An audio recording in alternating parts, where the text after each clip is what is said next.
All right, well, welcome back here to Weather on the Go, all your weather coverage. My name is Hunter, and I think we're live.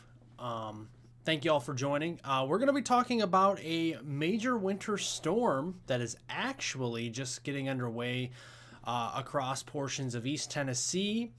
And this system is going to bring several inches of accumulating snow to parts of the Carolinas, eastern parts of Georgia, and then maybe even parts of coastal Virginia, southeast Virginia over the next, say, 24 to 48 hours. This is what is known as a bomb cyclone, and it is going to be bringing quite a bit in the way of heavy snowfall to parts of the East Coast as we go through the weekend itself. So thanks for joining, everybody. Hope everybody's having a wonderful start to their weekend out there. It is late Friday evening. If you are joining, make sure to press that thumbs up.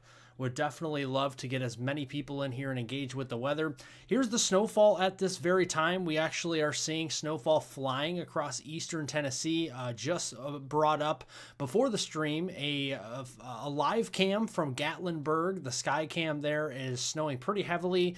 Johnston City, Tennessee, also seeing some very heavy snowfall at this hour.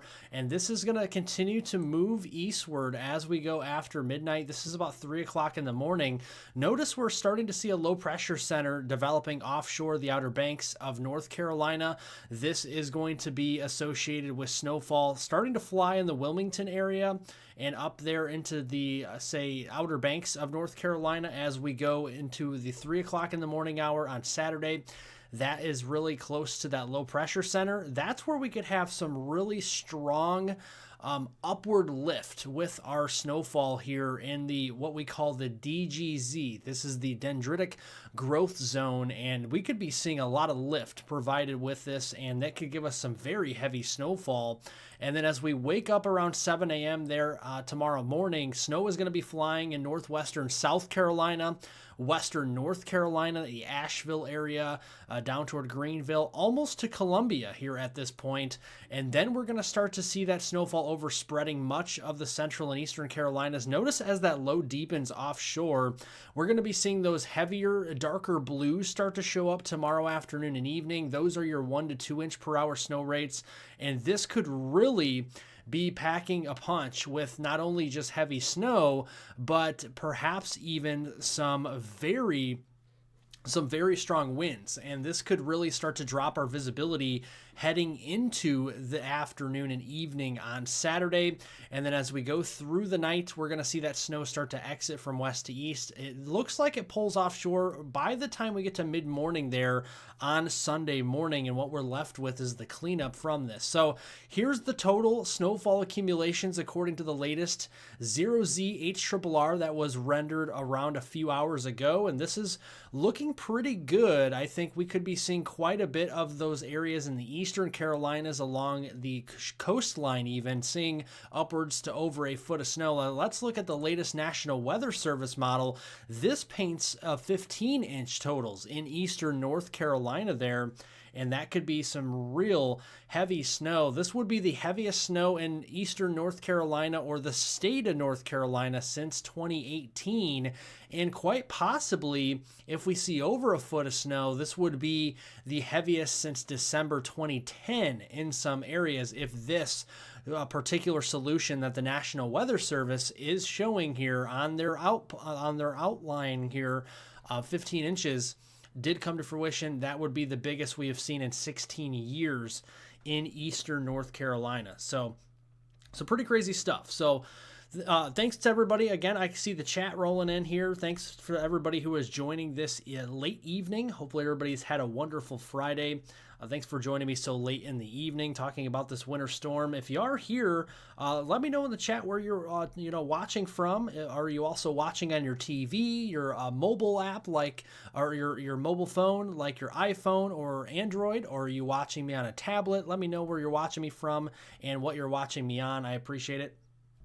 And again, if you're here, make sure to like the stream, share the stream, and subscribe to the YouTube channel. We are really, folks, on the road to 150,000 subscribers, and we are not that far away. Let me do a count here We are exactly, let's see here, 989 subscribers away from that feat. So if you want to help me get closer to that goal of 150,000 even tonight in this stream, that would be amazing to see that happen and come to fruition.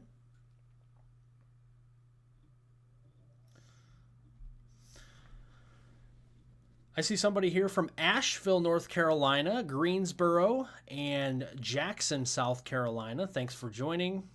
Northeast Louisiana, I see New Jersey, and on the phone, laptop, I see an iPhone. So a bunch of different devices here. Is it snowing yet in Asheville, North Carolina? I don't believe so quite yet. I don't believe it is snowing there quite yet. But if it is not, I feel like that will be overspreading the Asheville area very shortly here in the next few hours. I think we're going to start to see some snow there if we are not already. Let's go over the deepening of this low pressure system. Let me get out of here real quick and let's look at some of the members that are still showing up with this very strong low pressure system, and kind of show you why it's called a bomb cyclone. And let's go back here to what we're seeing this evening. So here's about where we're at. Now we're starting to see that low pressure develop here offshore of South and North Carolina, offshore of the Carolinas. And as we go into around noon on Saturday for tomorrow, we're going to see that low pressure developing around 1,001 millibars.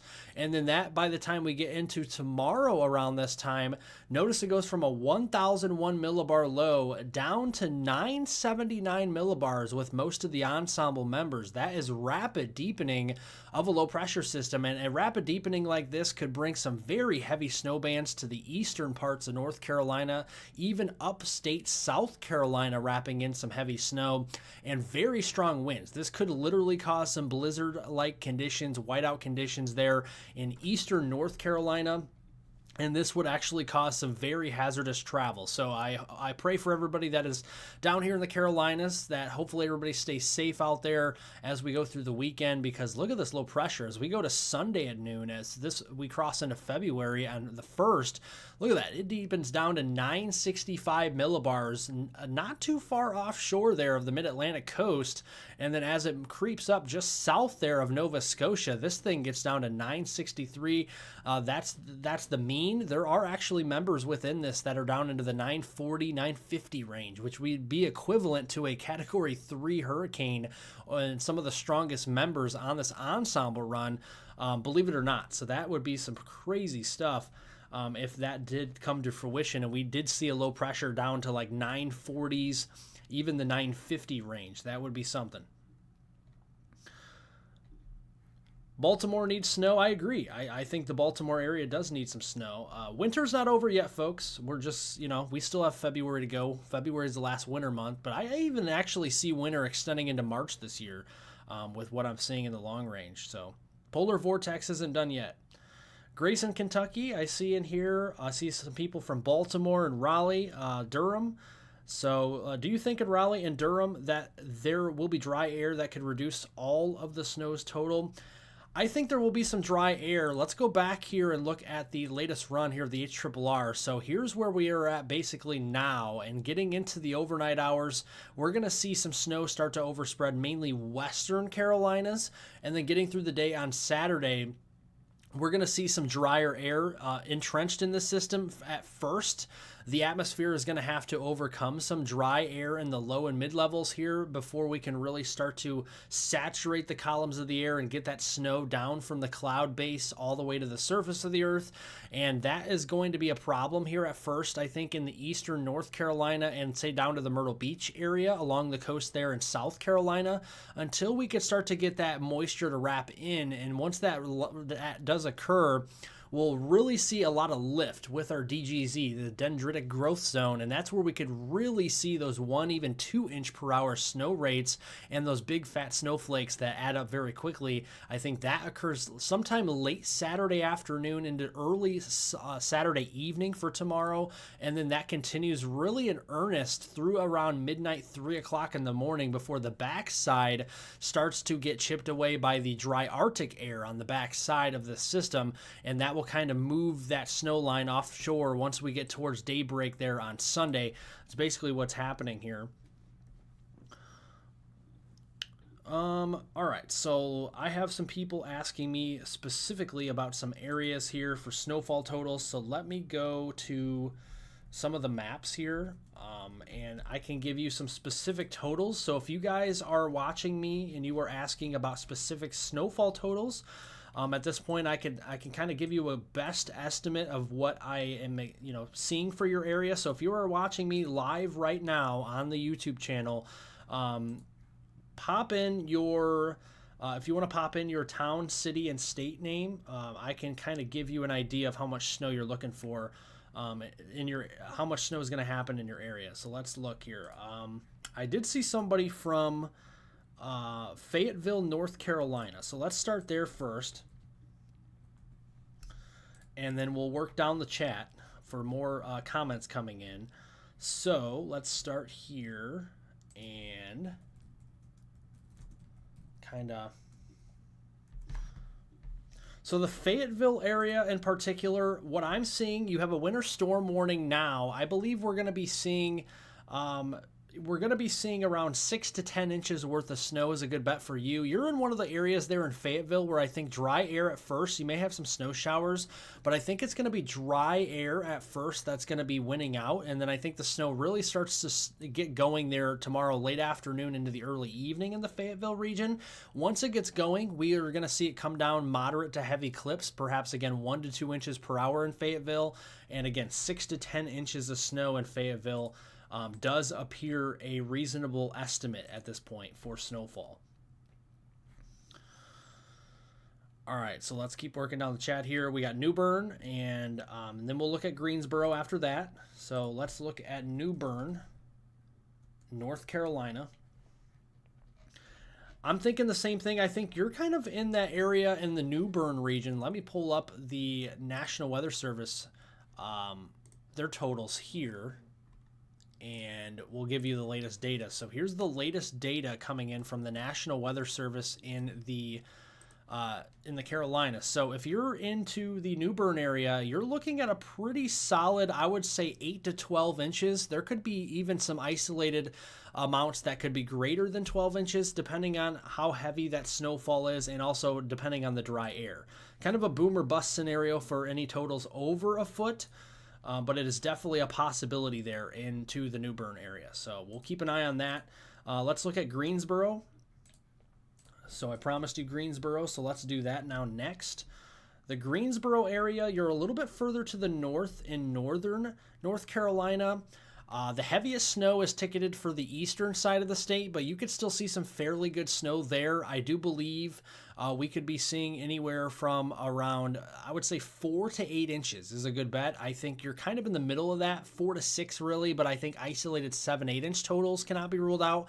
If some of that heavier snow decides to move a little bit further inland, that's a possibility. But yeah, in that 4 to 8 inch range there for Greensboro and North Carolina is a good bet for you with this system.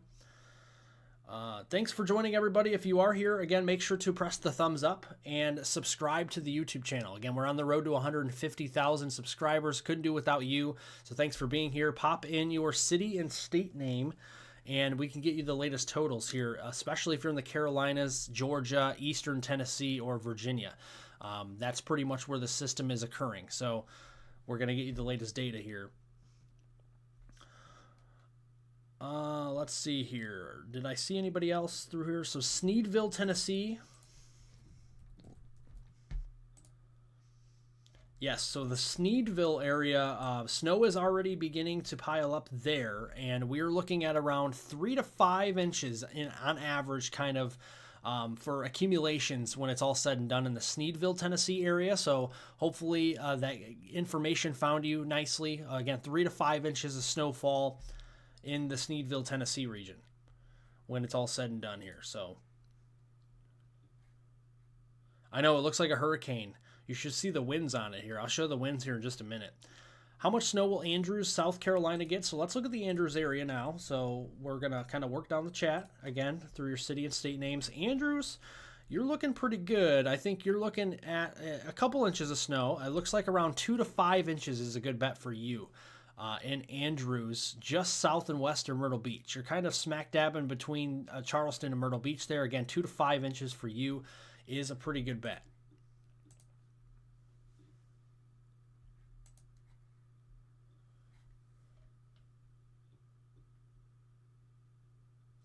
Laurinburg, North Carolina.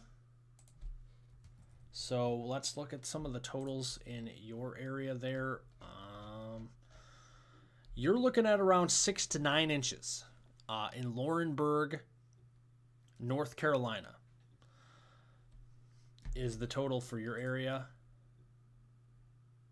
Spartanburg, all right, so we got Spartanburg now in the chat. Thanks for joining. Spartanburg area, we're looking at 4 to 8 inches. 4 to 8 inches in Spartanburg, and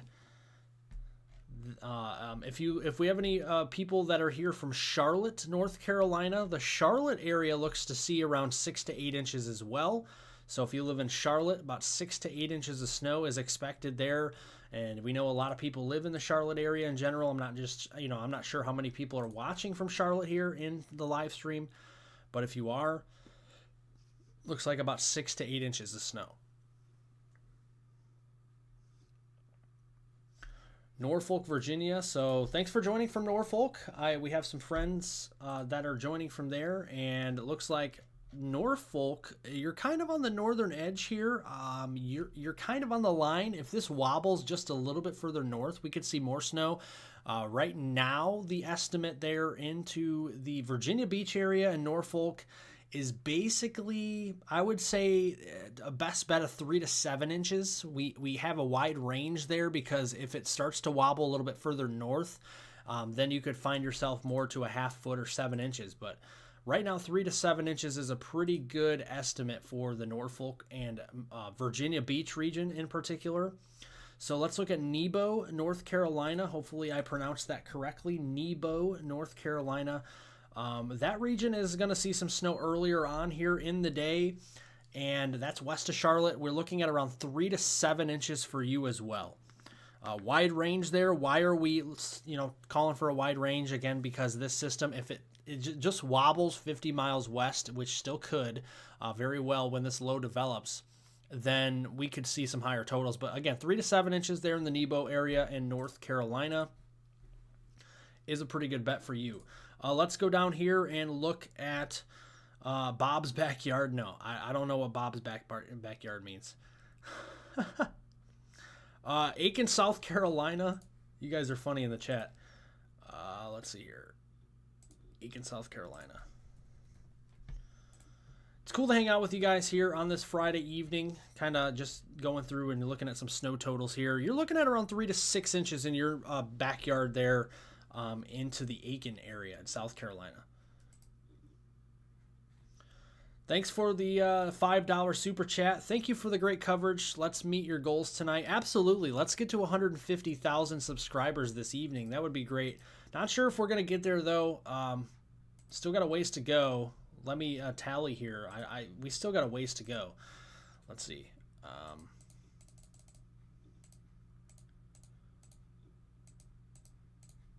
Yeah, we're still 983 away.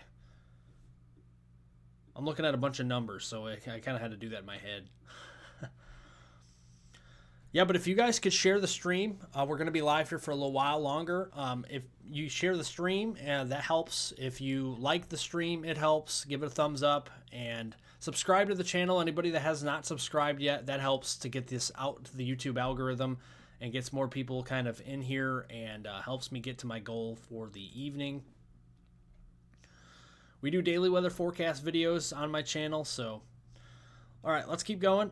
Chesapeake, Virginia. So let's look at Chesapeake area. Enough of me blabbing on, right? Let's talk about the weather. Let's see here. Virginia. So yeah, that Virginia Beach area, we're looking at a wide range there. Again, 3 to 7, 4 to 7 inches looks pretty good. That includes Norfolk, Virginia Beach, and Chesapeake, Virginia as well. So if you're in the Chesapeake area, 3 to 7 inches is a pretty good bet for you. Go down to Cary. So Raleigh and Cary, North Carolina. What about the dry slot on the HRRR? So if we look at the latest HRRR, and you're talking about that dry slot that was showing up at the 0Z run, and that was okay. So let's go back to 0Z. That's going to start to erode. I think we're going to saturate the columns of the atmosphere sometime Saturday afternoon. And when that does occur, the snowfall will come down fairly heavily at a good clip, over an inch per hour, likely even 2 inches per hour. And I cannot even rule out along the coast there of eastern North Carolina and maybe northeastern South Carolina that we could potentially be seeing some thunder snow, actually, with this setup, with the rapid deepening low. Very, very possible here in the setup. So let's look at Jacksonville, North Carolina.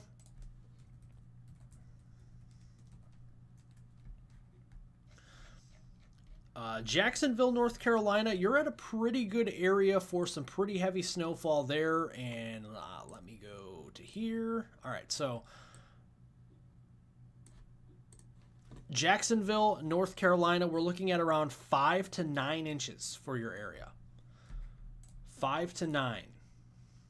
That's the latest for you there. All right, so College Park, Maryland. I don't feel confident in Maryland getting much snow, but we'll look at your area for to see how much you may receive. Yeah, if you're in College Park, you're not really seeing much with the system. I think it's just south. This one might sweep just south of you. So at most a few flurries or a few snow showers, but nothing to really stick that's meaningful in the College Park there in Maryland. So again, just sneaking south of you. 9.6 inches of snow in Swansboro, North Carolina, according to the National Weather Service. Yeah, I would say around 6 to 12 inches there into the Swansboro area is pretty good. I was looking at that region earlier on today, and that looks pretty good. I see some models showing almost no snow even on the Outer Banks. Is it possible we miss it out completely? No, it's going to, the Outer Banks of eastern North Carolina are going to get the heaviest totals. It's a guarantee at this point. Now it's just a matter of how heavy will those totals be. There's a 100% chance of this getting the Outer Banks getting 6 inches of snow. That is a guarantee at this point. We just don't know how heavy can the totals go. Like what is the ceiling going to be like for this winter storm in the Outer Banks? The ceiling, according to the latest National Weather Service model here, it could be up to 15 inches. And this would match the biggest snow since December of 2010 and certainly since December of 2018. So any way you slice it, this is one of the bigger snows we've seen in close to, if not over a decade in eastern North Carolina. It's just a matter of exactly how much, like down to the nickel, how much snow are we seeing here? How likely is it that the storm will move north and bring high totals to 757? Also, the new GFS model for Valentine's Day shows a lot of snow for this area. GFS model has been completely useless when it comes to snow tracking this year, to be quite honest with you. I'm glad that if you're a snow lover that the GFS delivers some fantasy snow for your area, but unfortunately the GFS has not been very nice in giving great forecasts for snow so far this year. I've been kind of nodding my head more to the European model. The Euro AI has done very well this year, and also to some respects, the Canadian model has performed fairly well too. So can't really, a lot of people don't like the Canadian model, but really the Canadian model hasn't done too bad. So yeah, thank you so much, Gen B. Yeah, smash that like button, folks, and subscribe to the channel. Press the subscribe button if you haven't already. We are on the road again to 150,000 subscribers. We can possibly get there tonight if you continue to share the stream, like the stream, and subscribe. We already have 218 watching. Would love to see over 1,000 watching. Would be awesome. So let's look at Waynesville, North Carolina here, the Waynesville area. For snowfall totals for your area, I'm assuming you're asking for that. Oh, I just lost it. So just one moment here. Yeah, so the Waynesville area, we're looking at around 3 to 7 inches for your region in Waynesville. And a lot of this is going to be coming through around midday on Saturday and then moving east. That's the latest update for that area. Charlotte's looking pretty good. I think we're looking at 6 to 9 inches in Charlotte there. It looks pretty good for you. Clifton, New Jersey. All right, so now we got tons of people joining. This is awesome. So let's get to your guys' totals here. New Jersey's not going to see any snowfall from, that's in northern Jersey. You're not going to see any snow from this. If you do, you're lucky. You may get a few flurries. Other than that, you're not seeing much up there in Jersey. This is going to skate by just to your south and east. Hopefully I'm not putting anybody to sleep out there with my voice here this evening. I'm trying to calmer approach here. No use to yelling to the mic, you know.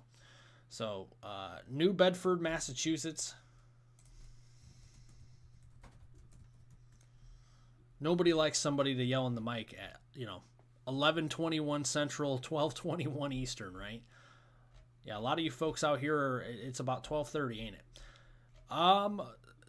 New Bedford, you could be seeing maybe a 1 to 3 inch snow event, according to the latest National Weather Service. I know some models are showing higher totals for you. That is really going to come down to the last minute storm track, which is really kind of dwindled. It's moved out to sea, looking at around 1 to 3 at best.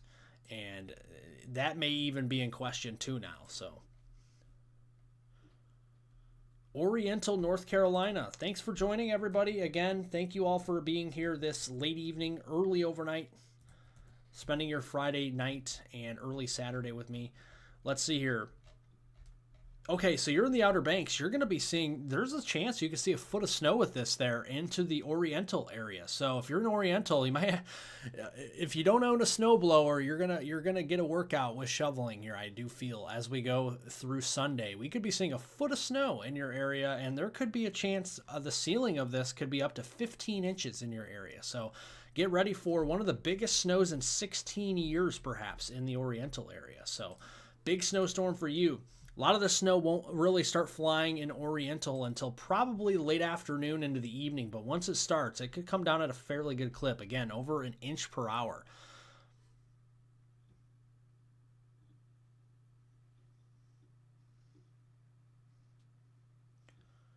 Yeah, the GFS is known as the drunk uncle. It's your favorite. Well, it's a fantasy model, that's for sure. It's turned into one for sure. The last, probably. The GFS used to be, I mean, the GFS is helpful. I think it really helps in the summer for storms. I think it does a little bit better than the European at times. The GFS does a little bit better than the European model at times at forecasting, bigger rainstorms and stuff during the spring and summer, but it just has not performed well this winter for snow at all. Just at all. The NAM model is better than the GFS model at producing snow forecasts this year. That's how laughable the GFS is. That's literally how laughable it is. They've done some upgrades to the GFS model too, and honestly, what are those upgrades done? That's my question. Like, are those upgrades actually worth it? Or like, are they actually improving the model? That's what I always ask. Pulaski, Virginia. All right, so I just saw that come across the screen there. Thanks for joining from Pulaski, Virginia. The Pulaski area, we're looking at around a solid inch or two for you. Not a big snow event by any means, but hey, yeah, some snow. Definitely going to look a little bit white outside tomorrow with some snow on the ground there into the Pulaski area. Maybe an inch or two for you. Not a big snow again, but just enough to whiten the ground. All right. Again, folks, this is awesome. We're getting more likes in here. We're getting more people to watch. Again, let's get that like button up to 200. Let's see if we get 200 likes in here in the next few minutes. Would love to see you guys crush that like button, share the stream, subscribe to the channel if you haven't already. Scottsville, North Carolina. I don't mean to sound like a broken record, but our goal has to be met tonight. That'd be awesome. If we can get to 150,000 subscribers tonight, that has been a dream come true for me.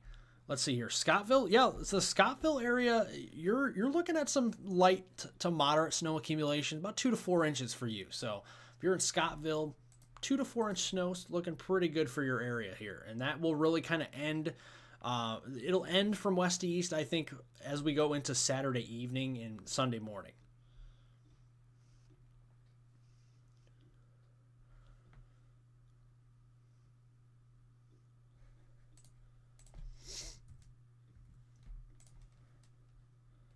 Again, we covered this area a few times, but I still get questioned here. Jacksonville, North Carolina, you're in the foot zone. So you're getting around 8 to 12 inches, potentially up to a foot of snow for Jacksonville. And again, that's just north of Wilmington. So if you live just north of Wilmington, that's where we could be seeing those totals up to a foot. And again, that would be the biggest snowstorm that we have seen since, again, 2010. Could be since December 2010. 16 years. Wilmington, North Carolina, you're in the 6 to 9 inch range. So if you are in Wilmington, North Carolina watching, yes, that is a 6 to 9 inch snow. Again, historic for your area. It's been a while. I think it's been since at least 2018 that you've seen snowfall that heavy, maybe again back to 2010 as well. I know a lot of the Carolinas got walloped with the 2010 snowstorm, for sure. Missing your questions, I'm sorry about that. Here, let me go up and try and answer that for you. Another question want to ask, please, about NAM models. Plus, I see a snowstorm on the...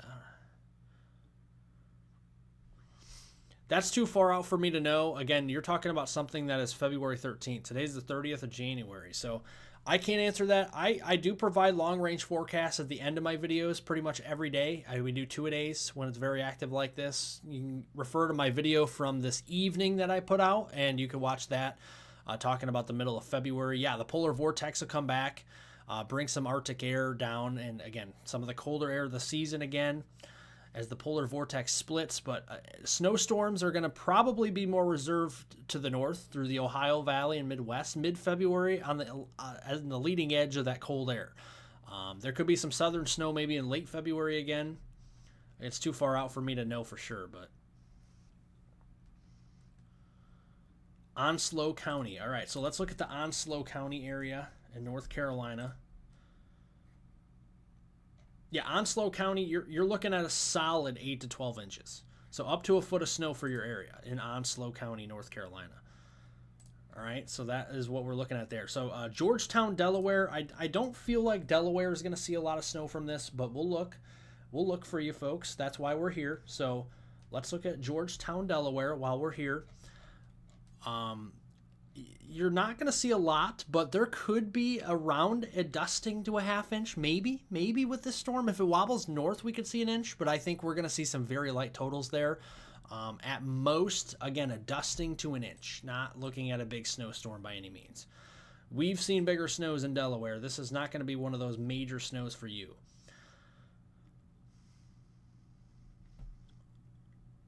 Hey, Brad. Brad 46457. Timing on snow accumulation. Yeah, I could go back over the timing again so you guys kind of get a general idea of what to expect for timing-wise with this storm system. So let's go back. Let's look here at the timing with this storm. All right. So here, let's go back. Let's go to midnight. So here's where we're at pretty much right now, okay? We're starting to see some snow breaking out perhaps over the next couple of hours from Wilmington, maybe as far west as Charlotte, but the main snow zone where the lift is right now is in eastern portions of Tennessee, up along the Smoky Mountains and the Southern Alps up into western Virginia and southern West Virginia, okay? Maybe a few snowflakes in far eastern Kentucky. That's right now. As we go through 3 o'clock in the morning, we're going to start to see that snow start to shift more towards Asheville, North Carolina, and into western South Carolina.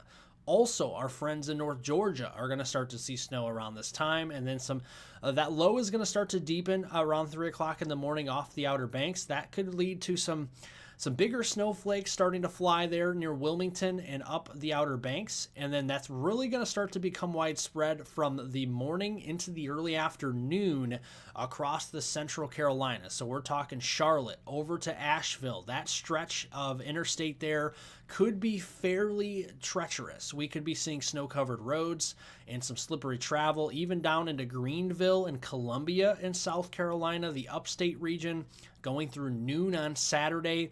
Also, Augusta in Georgia is going to start to get some snow as we go into noon on Saturday. Atlanta could see some snow showers. Middle Georgia could see some snow showers as well. And then as we go into the afternoon, we could be seeing snow as far south as Jacksonville, Florida, or Savannah, Georgia, going into the mid and late afternoon hours on Saturday.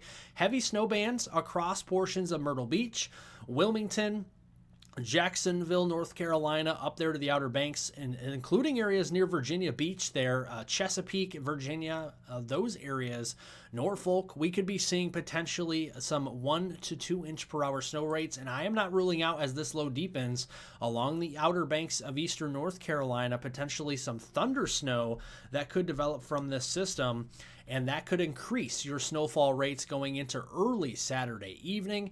And then as we go into around this time tomorrow, around midnight, that snow will continue to fly across eastern South Carolina and eastern North Carolina, coastal Virginia there. And that snow again could be a 1/2 inch to 1 inch per hour. And then we'll walk that snow out from west to east as we get to daybreak on Sunday. And then we'll be left with cold, dry Arctic air and the cleanup from this system going into midday Sunday afternoon. So hopefully that's kind of a good breakdown for you of what to expect kind of on an hourly basis. Again, snow will continue to move in from the west there from the Smoky Mountains as we go through daybreak on Saturday.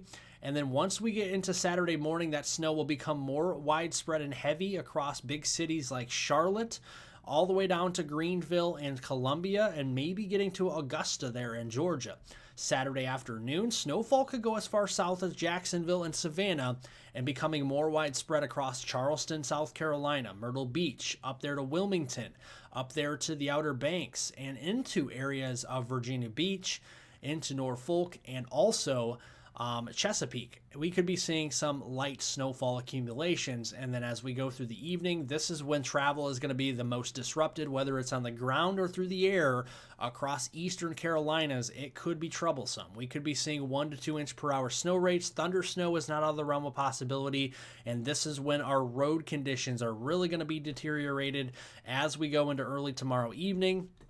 And those snowfall accumulations will really start to rise there. So hopefully that gives you kind of a good idea of what to expect going through the weekend across the Carolinas. Let me know if you have any questions, but I feel like we did a pretty good detailed analysis there on what to expect on a time scale. So it is really starting to snow here in Franklin, North Carolina, going toward Highlands, North Carolina. Thank you so much, Mike, for the update there. Yeah, so Mike is saying that it is starting to snow there in Franklin, North Carolina, and it's heading toward the Highlands region. So if you live in Highlands, North Carolina, that snow is going to be arriving fairly shortly as it's snowing there in the Franklin region, as Mike was just alluding to. Let's see here. I know, and a lot of people are saying this looks like a hurricane. Let's look at the winds. We haven't even looked at the winds yet with this system. So let's look at the latest wind gusts with the HRRR model, what it was showing here, because these winter storm warnings down here in the eastern portions of North Carolina, the Outer Banks, we could see these upgraded to blizzard warnings if there is high confidence in blizzard conditions being met in that region, which is typically winds at least 35 miles per hour sustainable for a couple of hour period, even if the snow is not falling, but it will be falling. So that's going to only lower the visibility even more. But here's 7 a.m. on Saturday, already seeing wind gusts 25 to 35 miles per hour in central and eastern North Carolina, a little bit lighter, but still pretty breezy down here in South Carolina.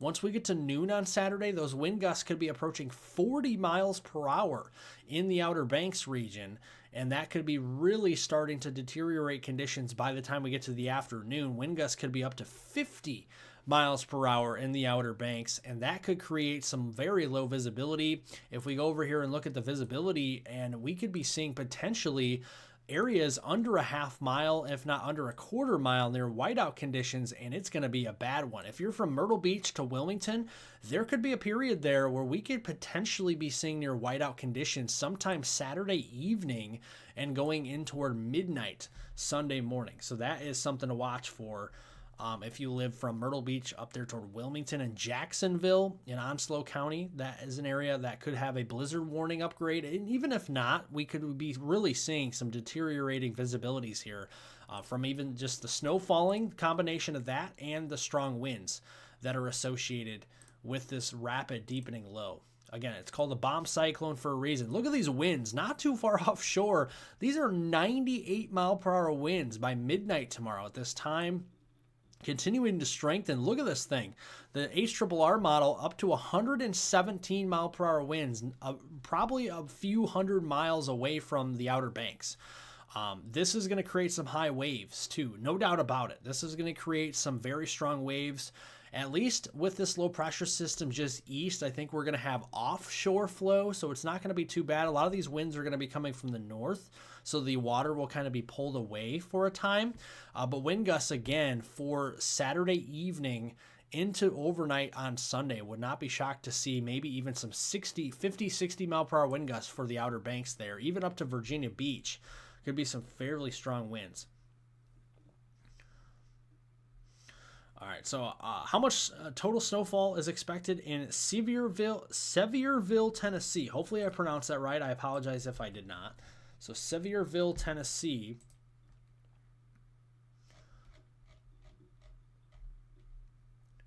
And let's go back to the snow map here. Okay, so let's look at the snow map totals.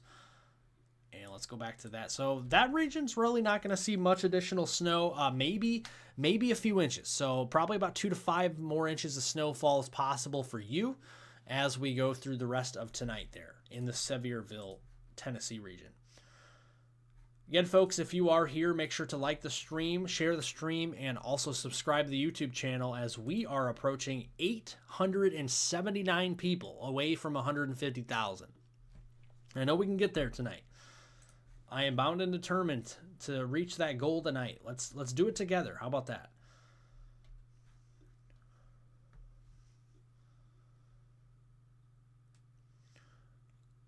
West Virginia, Mel, is not going to see a lot of snowfall. It's really the southern side of the state, south of Charleston. That's the region where we could potentially see a dusting up to a half inch. I don't expect a lot of snowfall in West Virginia overall. 99% of the state of West Virginia will be snow-free. A lot of the snowfall is really further south.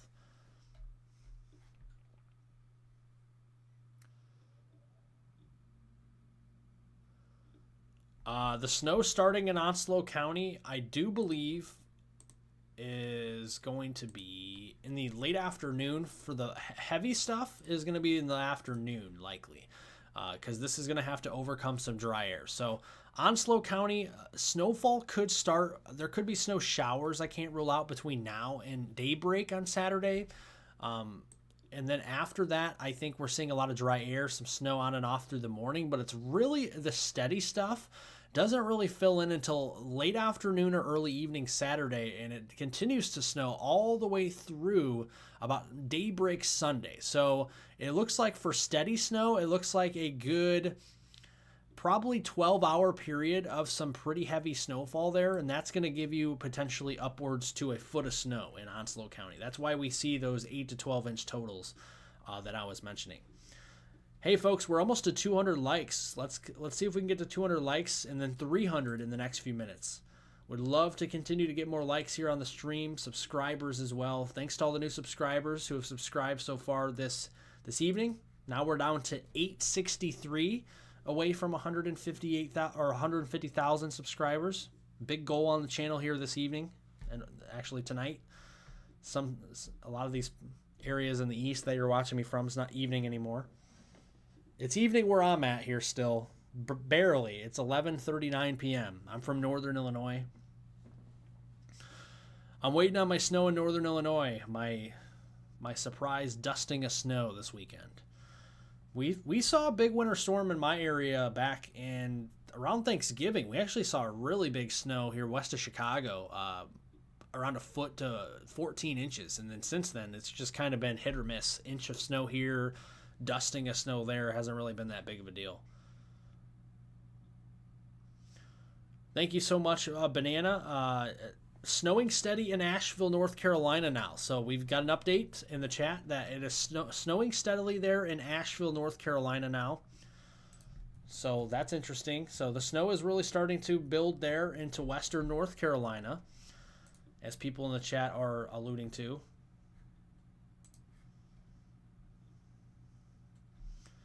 Hey, Carol, thanks for joining from Ohio. Thanks for joining. Appreciate it. Hope you're having a wonderful Friday night out there, early Saturday morning. Thank you so much, Harry. I appreciate it. Thank you for the kind words. You're the best. Get them likes up. Yes, what Harry said. Thank you so much. I appreciate it. How much do you think we will get in Brunswick County, North Carolina? So let's get you that information real quick. The Brunswick County area. So Brunswick County, we're looking at a pretty solid half foot of snow at least. We're looking at some pretty good snow for you. You're going to need a snow shovel, probably even a snow blower if you don't have one. But I imagine a lot of people down here. Do you guys have snow blowers down here in North Carolina? Like, have you seen somebody use a snow blower down here, or do you own a snow blower if you live in the Carolinas? I'm just curious. I own a snowblower, of course, because I live in Northern Illinois. I seldom use it nowadays. I mean, I used it maybe twice this year, more than the last few winters, where I didn't use it at all a couple times. I'm just curious.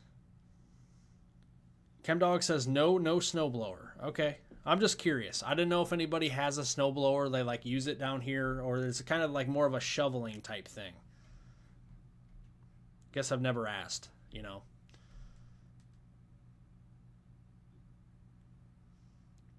Yeah, so Brunswick County, we're looking at around 6 to 10 inches for you. Okay, so hopefully that'll answer your question there.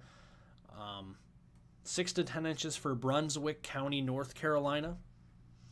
And that'll run through Sunday morning. So you won't see the snow end in Brunswick County until around 7, 8 a.m. on Sunday or so. Somewhere early in the morning there on Sunday.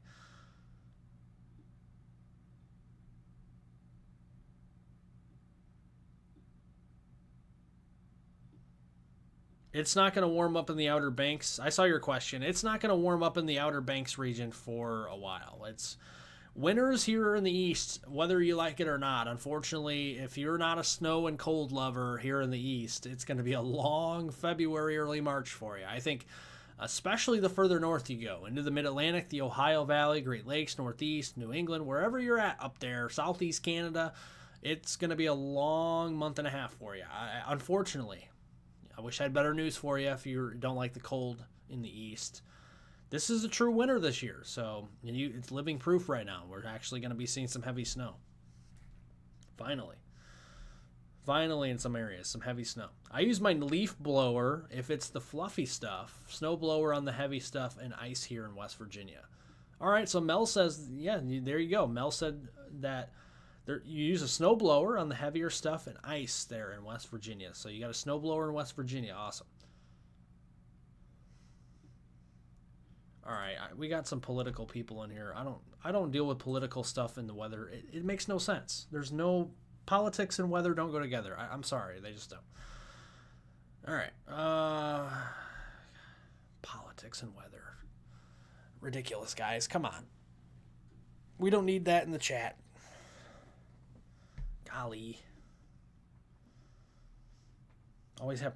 It's crazy. I always have people coming in here and talking about politics. And literally, this is a weather channel. I mean, dude. What does that have to do with anything?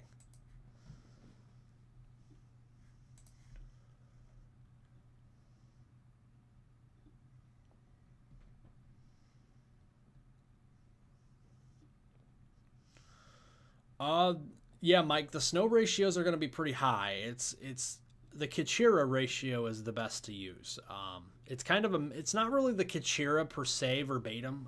It's kind of between the 10-1 ratio if you're looking at a weather model and the Kachira. So it's kind of more of a 12-1, 15-1. I don't know if it's much higher than a 15-1. Because if we look at the National Weather Service model they have here, they're using, it's probably about 12-1 or so, because there's around 1.8 inches of precipitable water along the Outer Banks.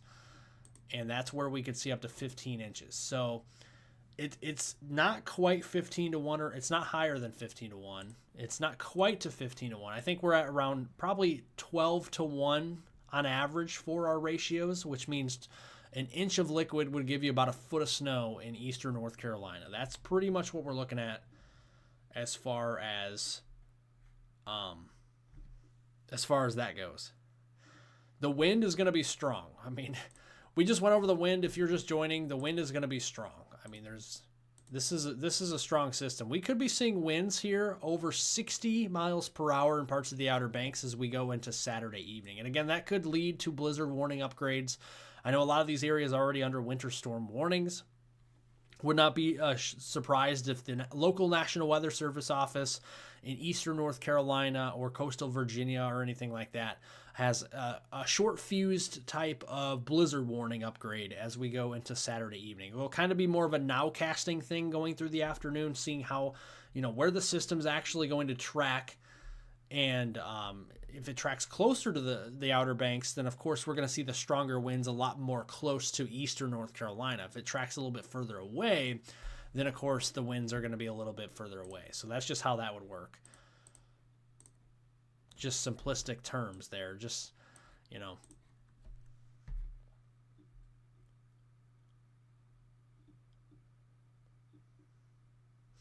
Is there any chance of the storm pulling closer to the coast? Yes, absolutely. Yep.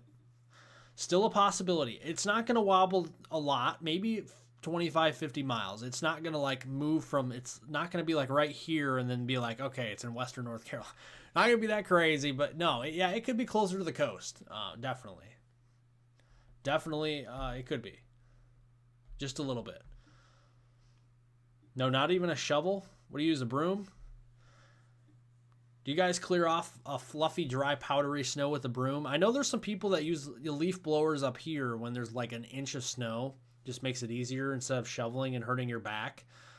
So even here in northern Illinois, I know there's been people that have used leaf blowers to get the snow off your front steps and stuff like that, and sidewalks. There's been people who use brooms. What else have I seen people use? Obviously shovels and snow blowers. I'm trying to think of I'm losing track of, I saw somebody use a push broom a few times.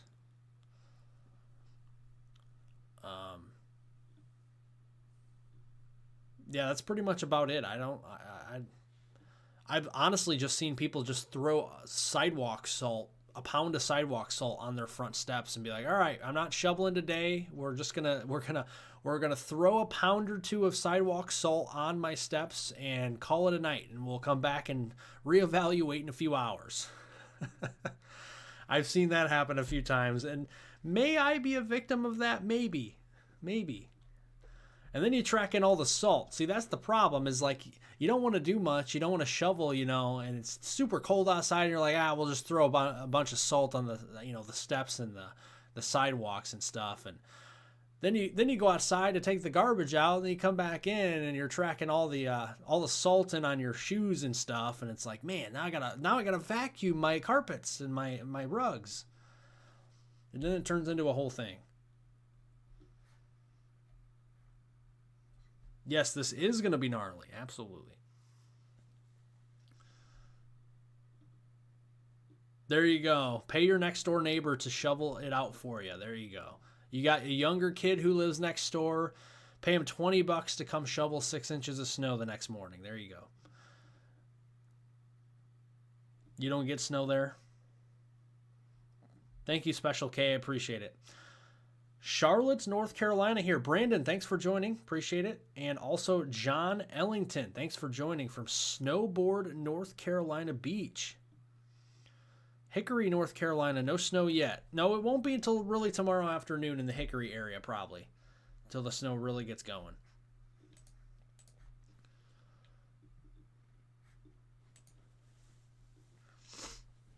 I used a garden hoe and an axe on the ice that we got over the top of the new snow. Yeah, that's a good idea. That's a good idea. I've never done that. Thankfully, I don't get a lot of ice storms up here in northern Illinois. I only remember a couple notable ones, but other than that, I think there was one back in what was it? it was a long time ago. It was like 2014, maybe 2015. There was a pretty good ice storm here, and I think we got like 3/4 of an inch of ice. And like the tree limb was like laying. So my dad was working for a cable company, and he parked his cable van in the driveway, and lo and behold, there's this massive, probably 8 to 10 inch diameter tree limb that it wasn't loose or anything. It was just hanging over the driveway. And he was always worried about that. Like, what if there was, like an ice storm and, ice accumulated on it, and I parked my van there. Well, he did one day. He's like, yeah, there won't be too much ice.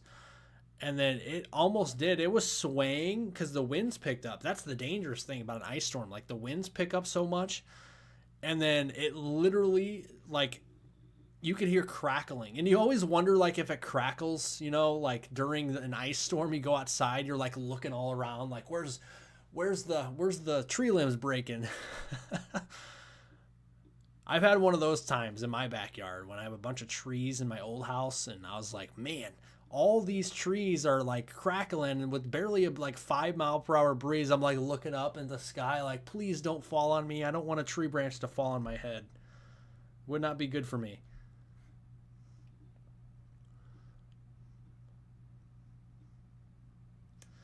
Andrews, the Andrews area for winds, I'm not expecting a lot of wind there until Saturday evening. There could be some wind gusts approaching 40 miles an hour. I think you got to go closer to the coast, to Myrtle Beach, or maybe even north toward Wilmington to really see the brunt of the winds. That could be up to 50 or 60 miles per hour.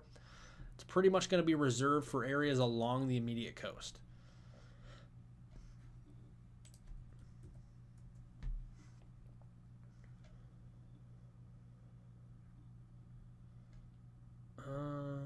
Let's see.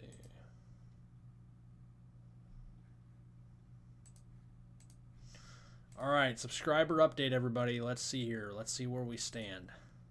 We are 851 away, okay? So 851 away. I don't think we're going to hit the goal tonight. What a bummer, but we're getting close, okay? So we're 851 away from 150,000.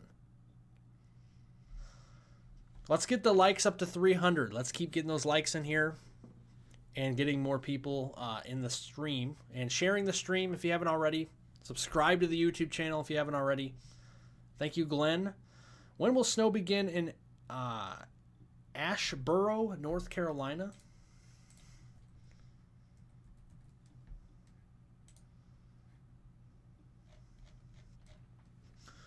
So, okay, so let's go back to the 6Z loaded in yet?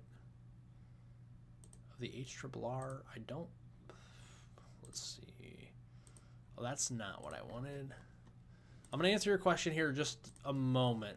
No, it's 5Z has like, okay. The snow is really going to begin tomorrow between noon and about 3 o'clock. The steady snow anyway, and that is going to continue through midnight tomorrow.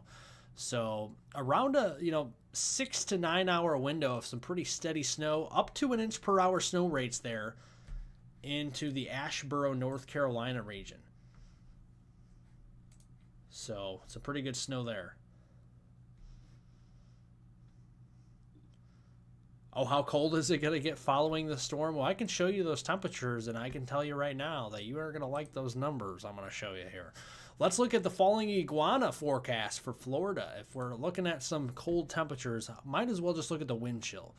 Because here's the thing. So I got somebody to argue with me one time, and this is a long story, but I'll make it short. Somebody was arguing about something with me before. I don't know where it was.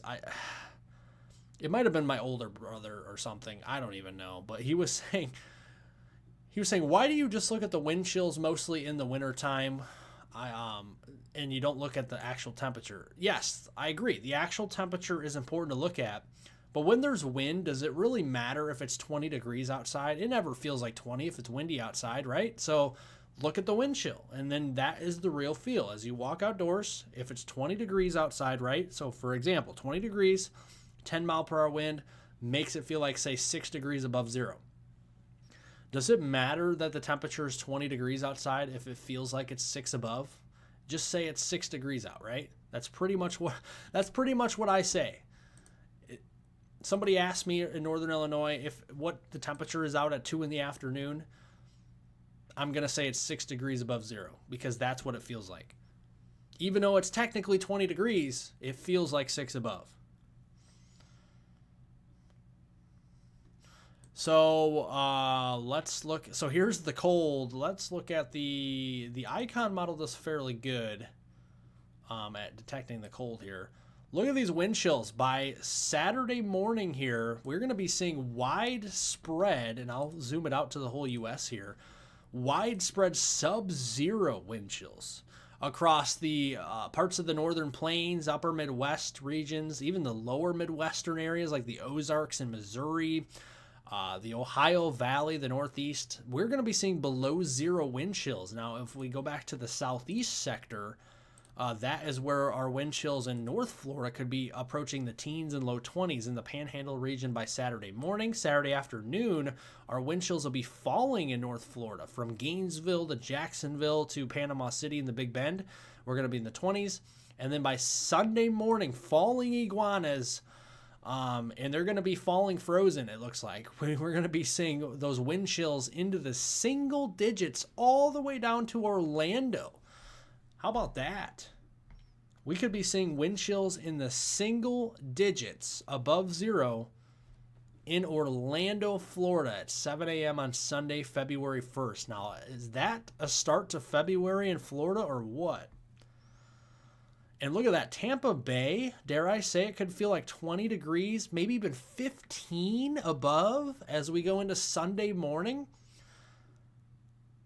Wow, right? Wow. Miami, Florida, we're in the mid-20s for wind chills at 7 a.m. on Sunday. Florida, I'm sorry, you're not escaping this cold. The further north you go, you're going to be in the single digits above zero. The further south you go, you're still going to be cold. So 20 degrees in Miami, Florida is basically the single digits in northern Illinois. That's what it's going to feel like, okay? You're not going to escape the cold there much at all. It's going to be a rough one. I'm sorry, folks. If you're in the Northeast, I'm sorry about these wind chill values I'm about to show you for Saturday morning first. Look at these. Minus 20s if you live in Pennsylvania, New York, Vermont, New Hampshire, Massachusetts, Connecticut, Rhode Island, Maine, Jersey. You guys are all below zero as we go into tomorrow morning. We go into Sunday morning. Now we're talking 20 below again. Even further south, we could be around 5 below, even into the D.C. area, Dover. So crazy cold. Crazy cold. And look at that. Even guess what? Monday morning, we have more below zero wind chills. You can just count on, if you're in the north, honestly, you're in the freezer for the next 3 to 4 weeks. There's no reason for you not to be. Here's why I think that. Okay, so if you're here, let's do a little bit of a hey, what's coming type of thing, right? So let's look at this here, okay? Let's go to the stratosphere. What's happening in the stratosphere, folks? Well, the polar vortex is happening. So as we go into the last few days of February, look at the polar vortex. See the split here? The main lobe is over in Asia or Europe. But there's a lobe of the polar vortex, the stratospheric polar vortex, that it will be over North America, over Hudson Bay. That is going to mean that, so when you have a polar vortex split in the stratosphere, either the winds potentially try to reverse, or we could have a full wind reversal, and that could be even more significant. Now, this split does not transfer to the surface of the earth until about 2 weeks later. So if this happens around the 7th, 8th of February, this would not reach the surface of the earth, the cold air leaking from the stratosphere down to the surface of the earth for about 2 weeks. So this would be reserved for the second half of February. Why I know that? Let's look at the model data, okay? So let's look here at the model data. across the U.S. And if we look at the 7-day averages, there's the first week in February, Arctic air. Look at right there. There it is in the Carolinas. That's why we're seeing all the snow. And then as we go into week 2, the 8th through the 15th, notice we start to get a little bit milder, maybe some snowpack on the ground, keeping us cold. And this, by the way, this snow in the Carolinas, probably not going to be going away for at least several days. So get ready for that. And then as we go into the 3rd week of February, look at all the cold air. If I zoom it out here, look at the cold air just literally reloading up there in Western Canada. Boom, here it comes. Look at that. Look at that. Here, let me go out to the northern hemispheric look. Where does this cold air come from? There's Russia. There's Russia. Boom, all the way down from Russia into the Gulf Coast. That is a cold air source if I have seen one. That is Siberian air, folks, and that looks like it could be moving in, again, late February. And that's because of the stratospheric polar vortex that is going to be splitting. Not a lot of people talk about it because it's in the long range. I'm not afraid to talk about the long range forecast. And all these people out there are like, oh my Lord, we can't talk about the long range forecast 3, 4, 5 weeks in the future. Folks, I get it. I understand. I understand forecasting so far out. It's hard to do. It's hard to get right all the time. I make mistakes. I'll be the first one to admit it. I've made mistakes in the past looking at long-range forecasts. That's why I've changed the way I do it. When I do long-range forecasts, I don't put maps out there that mean nothing to me. I look at the data, all of it, and I give you the best maps that I think will happen on my videos especially. And I honestly do feel that this is going to happen. I don't have any reason to believe that the polar vortex will not bring down this Siberian Arctic air again in late February. And why do I think that? Well, what's happened so far this winter season has been just ridiculous cold. So why would I say that we're going to see a big warm up if the pattern has just simply been cold? So I think we get a brief moderating period in early February. That's going to happen. We always get those snapbacks right after Arctic air. We have seen this cold Arctic air for 10 straight days in the east. That's going to go away. Maybe not completely, but it's going to break down, and then we're going to see it come right back and reload. So this winter reminds me very much of the analogs of 2014's winter, and even more so 1985. If you guys can remember 1985's winter, does this not remind you of the cold, severe air that we saw that year in 1985?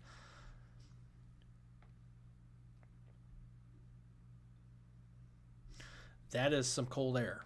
So, yeah, no, sorry, folks. I went on a tangent, just kind of showing you what's upcoming here for February, so you're not caught off guard, okay? There's going to be people that are saying, no way, Hunter, this cold air, you're talking about something that's in the last week of February. Not happening. I'm telling you right now, it's probably going to happen. So if you come back in late February and you say, I nailed this forecast, I won't pat on my own back, right? I'm not going to pat on my back and say, I did such an amazing job. I don't have an ego like that. I'm going to tell you, we nailed this forecast, guys. Let's keep doing it. This is what we do. We're going to continue to get better here on this channel. That's what I strive for, is accurate forecasts. So just kind of giving you a little bit of an insight on, what long-range forecasting means. It's not verbatim, like, this coldest of the air is going to be in Western Canada, like such and such dates. It's trend forecasting. We're looking at what could be trending in the long range. That's what a lot of people don't understand, is that for long-range forecasting, like you're looking in the future, but like you're looking pretty far in the future, and you don't want to like give them exact details. But you're giving kind of an update on what could happen, the scenarios that could play out. So that's kind of what I do on my videos. So hopefully you guys understand what I'm talking about. All right, let's get back to our current winter storm now that I went off on a tangent. I apologize. It's just because I get so many comments in my videos of people that tell me I'm worthless. Like I have no life because I look at the long range. It's like, man, I look at the long range because it's my YouTube channel for one, and I want to look at the long range. What's the point of planning a vacation if you don't know what the weather's going to be like? At least to some respects, like if you're planning a vacation in the summer's far out, right? But I can tell you the summer's going to be warmer than the winter, so there you go. You can't forecast the summer. Sure I can. It's going to be warm in the summer. There you go. There's my forecast for the summer. It's going to be warm.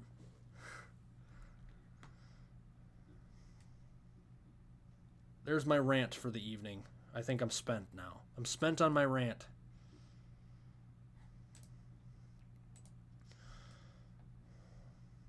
Cool hanging out with you guys here this evening and tonight. I got plenty of gas left in the tank here, folks. I'm not tired yet, so you want to keep talking about the snow, we can, for sure. Some of the biggest snowstorms in March. Yeah, March can have big snowstorms. And by the way, folks, the governor, I believe, of North Carolina has declared a state of emergency for this winter storm. This was declared earlier today, I believe, either last night or earlier today. If anybody in North Carolina can confirm that, I would appreciate that in the chat. But I do believe that was earlier today. The governor of North Carolina did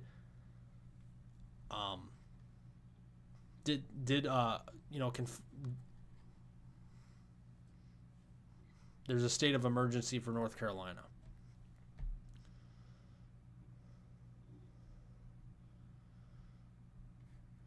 No, I don't listen to the haters. Trust me, I don't listen to the haters. I entertain it because I think it's funny that, remember, just so many times in the past, people are like, there's no way. Like, I put a video out, for example, my title says, polar vortex is coming. And then there's always like 6 or 7 people that like I never see ever in my chat or in my comment section of my videos, which I welcome new people to my comments all the time, because that means, I'm getting the information out to more people are engaging with my daily weather forecast. That's fine. But then I get those people that are, on there and saying, what polar vortex? And I literally showed at the middle to end of the video all the information that you need to know: teleconnections, pattern recognition, observational data, weather model data, my own opinion, 5 things. And they say, no way the polar vortex is coming. That's not possible. I'm like, well, it is, because I literally just showed you the data. I laid it out there on the line for you. And at the end of the day, I made a call. My call was the polar vortex is coming and the cold air is coming. That's my call right now for late February. I'm calling for the polar vortex to return. It's going to bring cold air. Could I be wrong? Sure, I could be wrong. But at least I'm getting an early heads up for people to prepare in case of that worst case scenario that, we could have cold air again. Not like we're not seeing cold air now, so what's the difference?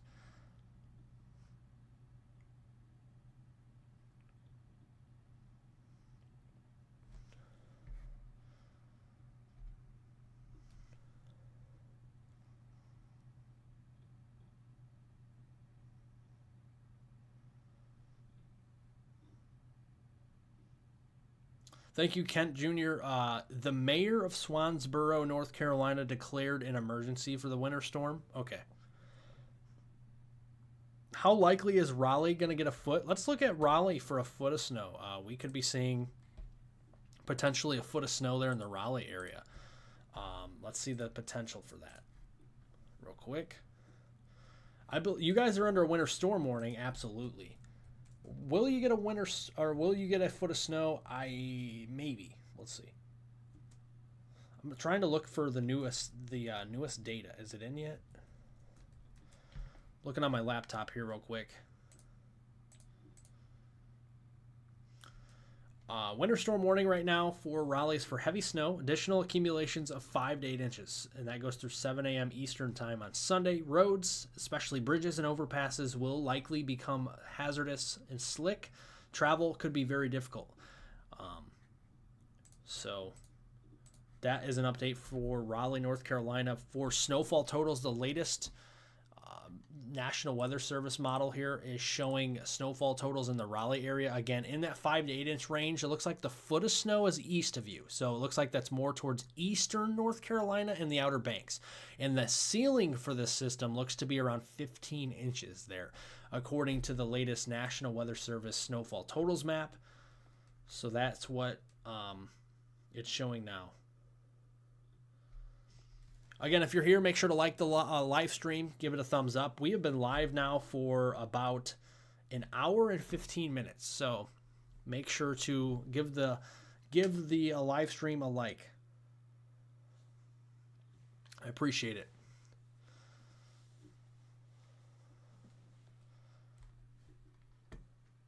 Oh, I know they do, yeah. I know, Rhonda, they do.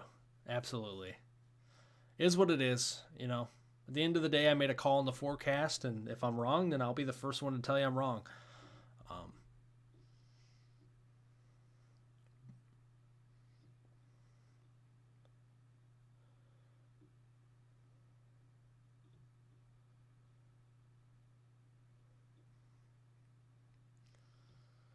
Don't see snow yet. Winston-Salem. Oh, the Winston-Salem area is not going to see snow likely, at least steady snow, until tomorrow afternoon and evening. Thanks, Rhonda. Thank you, Hunter, for all you do. Thanks for the $5 super chat, Rhonda. You didn't have to do that, but thank you. I appreciate it. I appreciate it. You were amazing. Appreciate that. Your generosity.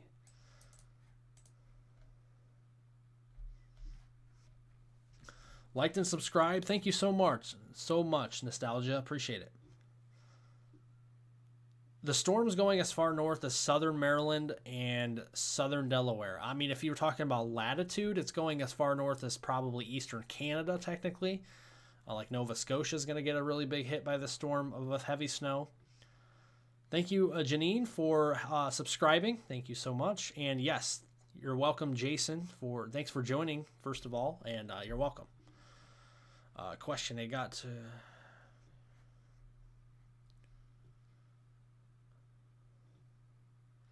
Yeah, the Raleigh area is going to have dry slots. If we look again, we'll go back to the latest HRRR, and even a lot of the short range guidance is beginning to show this scenario that there's going to be some dry air entrenched in this system. The Raleigh area, that should be overcome at some point tomorrow afternoon or early evening. And the faster the drier air is overcome, the higher the snow totals could be. The slower, the lower the snow totals could be. So there could be some areas where snow totals could go down maybe tomorrow, depending on what happens with the dry air. There could be areas that could be overcome by the dry air, and we could see snow start sooner than expected, and that is where higher snowfall totals will be possible. Right now, the most likely scenario for that to occur would be eastern portions of North Carolina, where the most lift with this storm will be. I mean, look how absurd this low pressure looks right now. That looks like a Category 1 hurricane off the East Coast. I mean, in the winter. That's just crazy how strong this system is going to get. It really is. And this is going to bring over 100-mile-per-hour wind gusts, like a few hundred miles away from the Outer Banks, which would be literally equivalent to a Category 1, 2, or 3 hurricane. Just insane. That's why we call this a bomb cyclone. It's going to drop low pressure in literally 24 hours. It could drop 24 millibars in a 24-hour period, which is around 1 to 2 millibars per hour.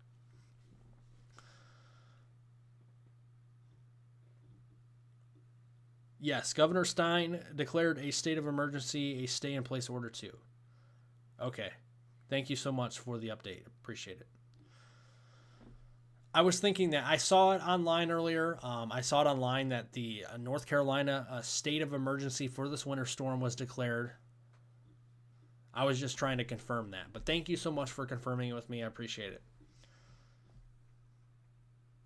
In Augusta, Georgia, how much snow do you realistically think will happen, and will it be enough to actually cover everything? So that's a great question. Let's look at the Augusta area in Georgia, and I'll give you the best guess, the best opinion as far as my forecast goes.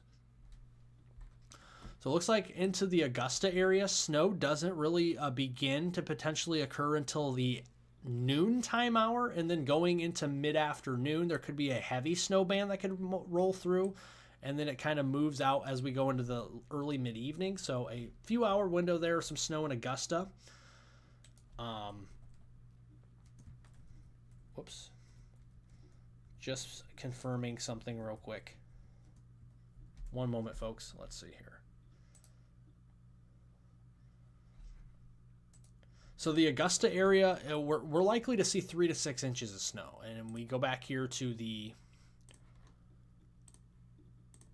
National Weather Service model that is now a new one is coming out. But here's the older one that still is relevant. 3 to 6 inches there in Augusta looks pretty good. Yeah, that looks pretty good. 3 to 6 inches of snow. Again, folks, if you are here, make sure to like, share, and subscribe to the YouTube channel. Like the stream, give it a thumbs up, share the stream, and also subscribe to the channel. We are 843 subscribers away now from 150,000. You all can help me get there very quickly tonight if you subscribe to the channel. We do daily weather forecast videos, not only for the United States, but for Canada and North America in general. We do monthly outlooks. I'm going to have a February outlook coming out in a couple of days, talking about what is likely to come week by week basis through February, and on a temperature and precipitation maps as well for the month of February, giving you my overall opinion on what will happen. And we do seasonal videos for spring, summer, fall, and winter outlooks. And we talk about the tropics during tropical weather season. So we do a lot here on the channel. We go live. We're going to likely go live more often here during the severe weather season this year to talk about bigger severe weather events likely to happen. So another reason to subscribe to the channel. We do live interactive coverage. And out of many people that are on social media, right? Like me, I have a YouTube channel. I also have a Facebook page. I have X or Twitter. I have that. So if you want to follow me over there, the links for those, also those platforms, Facebook and X, are in the description down below. Facebook, I kind of give brief updates throughout the day on what is to come for higher end events, snowstorms, ice storms, severe weather outbreaks, windstorms, stuff like that. Give you a update on what's happening. So if you want to follow me over there on my Facebook page, make sure to go follow me over there as well.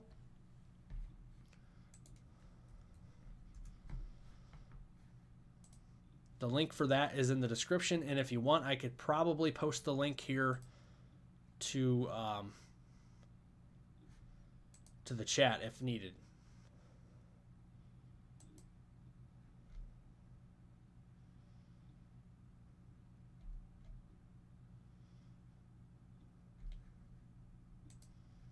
As well.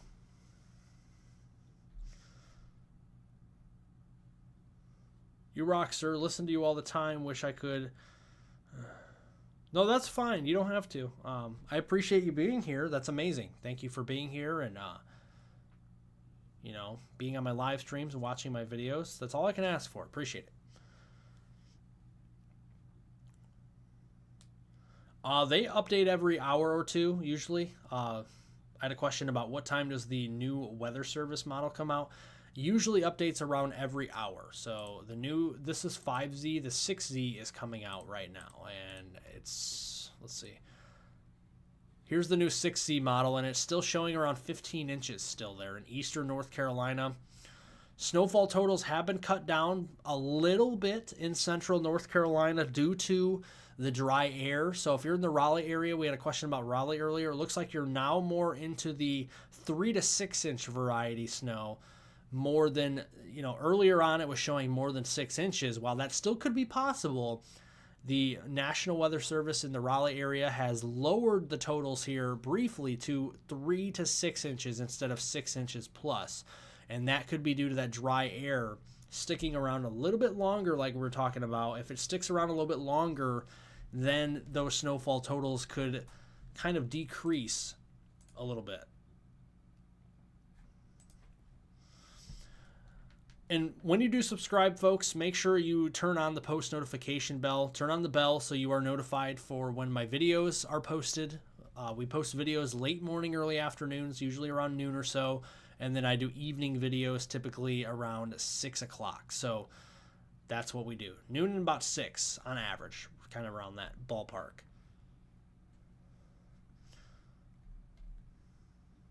Let's see if we can get the likes up to 300. We're at 287 right now. So press that like button, get it up to over 300. I appreciate that. Flurries in Missouri. So yeah, there's flurries in Missouri. Some of that clipper system coming down from Canada, bringing that.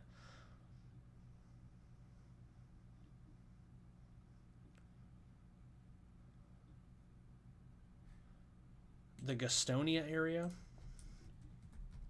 Gastonia, North Carolina. Likely looking at around about 6 inches of snow is a good bet for you. About 6 inches, so half a foot for you. Yeah, if you're in Gastonia, North Carolina, around half a foot of snow for you is a good bet.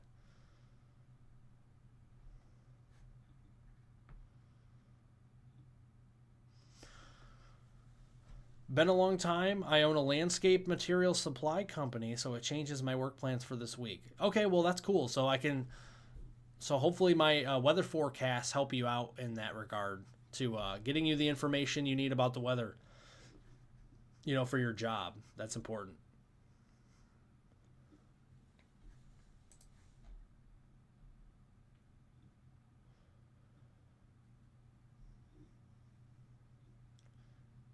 Appreciate it, Rhonda. Appreciate your support.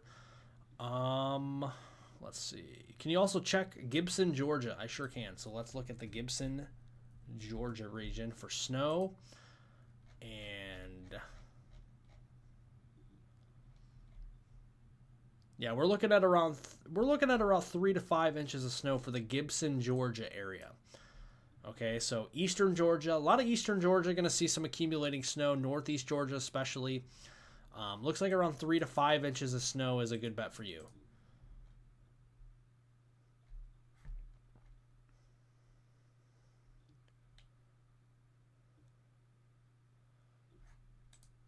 The new this is the new weather service model right now that I just refreshed it. Let's refresh it again. Yeah, this is the new one. It just came out. So here, this is fresh right here. So this is a new one that's on the screen right now. New National Weather Service snowfall model, and you can see it's still showing 15.5 inches in isolated areas of eastern North Carolina. So still those high-end totals that haven't been seen since December of 2010 are still in the cards there in the eastern part of North Carolina. So a historic snowstorm, potentially blizzard for eastern North Carolina is still on the table here. So that's what it looks like with the newest data.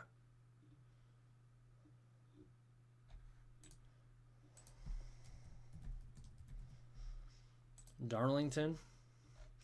So Darlington, South Carolina, we are looking at a solid 6 to 8 inches. So yeah, the newest update here from the National Weather Service model is showing 6 to 8 inches there, a solid half foot at least of snow there in Darlington, South Carolina. Again, hey folks, we're doing a live winter storm coverage across the Carolinas and the Southeast. So if you would just much appreciated if you would press the like button on the way in, subscribe to the YouTube channel, and share the stream. Again, we're going to be live here still for a little bit longer for you, kind of pulling an all-nighter, if you will, talking about this winter storm, answering questions. That was our point of the live stream here today. We'll have another video out for you folks late tomorrow morning or early afternoon. Again, around noon is when I do my first video, 6 p.m. Central Time. It's all Central Time because I live in Northern Illinois. So keep that in mind. And if you are subscribing, turn on the bell so you are notified for future videos.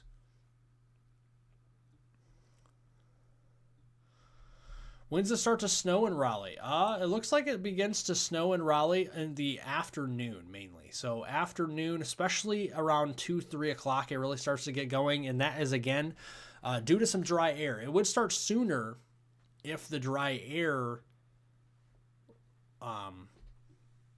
wasn't around. It would start sooner, but looks like around mid-afternoon, 2, 3 o'clock.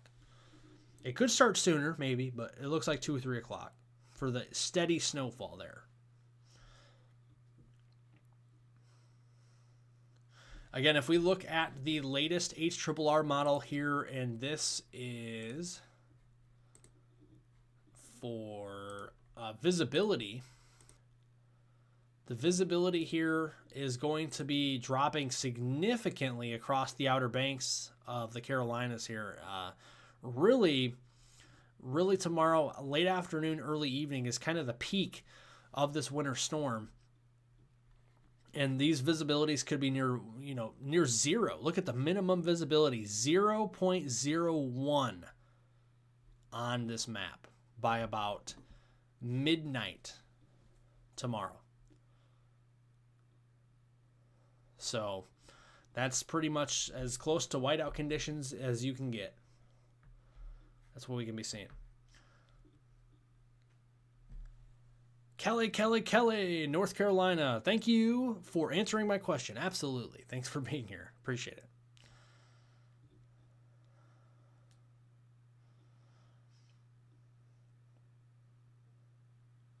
Outer Banks, not going to start snowing. Oh, sorry about me yawning, folks. I'm getting a little tired myself, but we're still here. We're still here. I got some gas left in the tank. We're gonna roll this out for a little bit here still. So looks like the snow doesn't really begin there until the afternoon, perhaps, like, mid-afternoon. So if you're in the Outer Banks, the snow will not really begin until it'll begin in the morning, but it'll become more widespread and steady as we go into the afternoon and evening. So the deeper we go through tomorrow, the more the Carolinas are going to start to become more snow covered with heavy snow.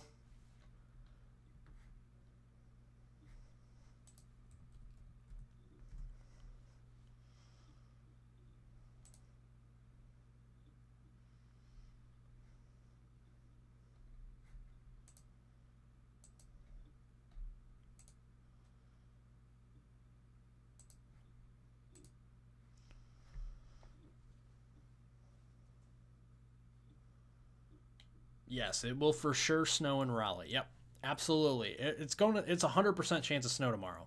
Like it's not going to snow, if that makes sense. It's going to snow in Raleigh. Hey, we're at 312 likes. Would love to get to 330 likes here in the next few minutes. So if you're here and haven't liked the live stream, give it a thumbs up. Make sure to do so. And again, let's do a subscriber check here real quick. Again, as we are approaching 150,000 subscribers, we are officially 817 subscribers away now. So we're 817 subscribers from 150,000 subscribers on the channel. Absolutely awesome. Thank you guys so much. Again, I couldn't do it without you. You guys are amazing. You guys have gotten me to this point to where we are talking some real milestones on the channel. And again, it almost brings me to tears because, literally I started this channel in 2022, March 1st, 2022. And I didn't think that, almost 4 years removed, that I would be at 150,000. So it's all thanks to you guys for supporting the channel. Really do appreciate it. You guys are the best audience there is.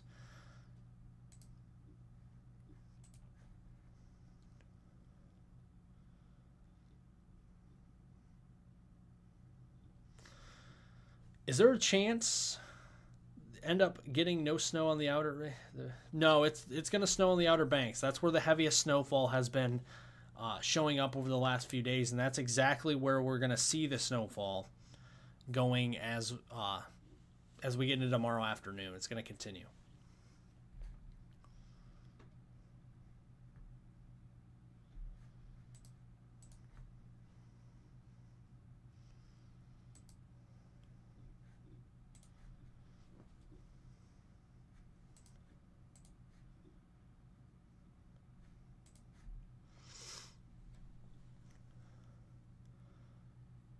Yeah, so the Atlanta area, we're going to see snowfall starting to come in from the north tomorrow, mainly mid to late morning. So it could start snowing in Atlanta anytime between 7 a.m. and about 10 a.m.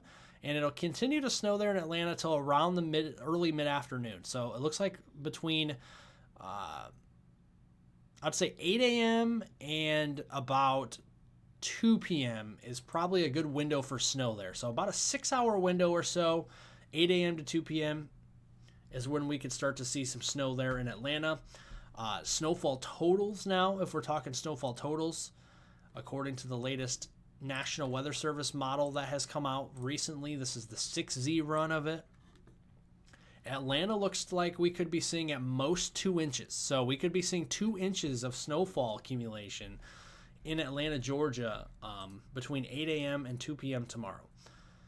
So that is what the latest update for that is.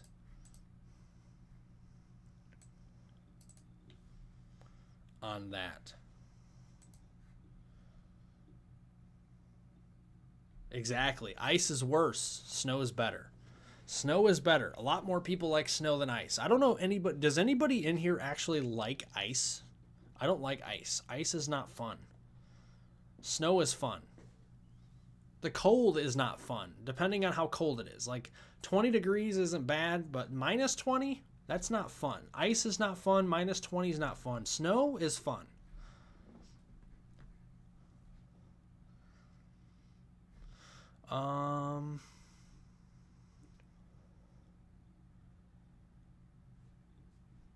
What's up from Athens? Is it Athens or Athens? I always mix this up. Do you guys call it Athens, Georgia, or Athens, Georgia? I apologize. I have to ask because some people call it Athens, Georgia. Others call it Athens, Georgia. I just want to pronounce it the correct way. How much are you anticipating for us here in Athens? Go Georgia Bulldogs. Let's see here.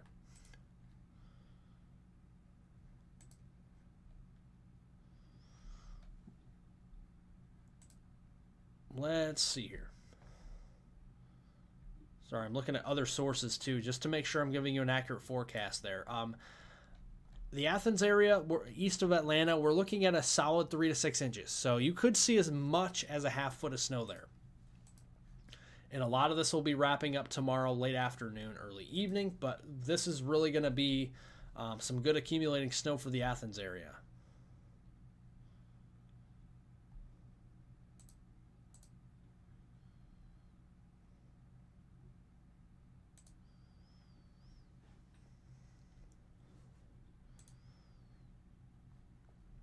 Good night. Thanks for joining. I appreciate it. And yeah, maybe the only snow. There could be more snow maybe in February. We'll see. But yeah, this looks like a good one for the Outer Banks. But have a good night. Thanks for joining. And I'll see you next time on the live stream. Weather in low 78.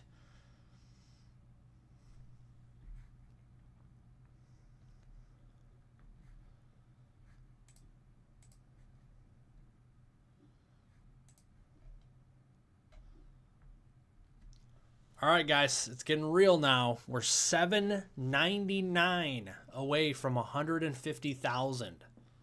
We're under 800 now. Look at that, folks. We did that work this evening. Tonight, we've done it. 799 away.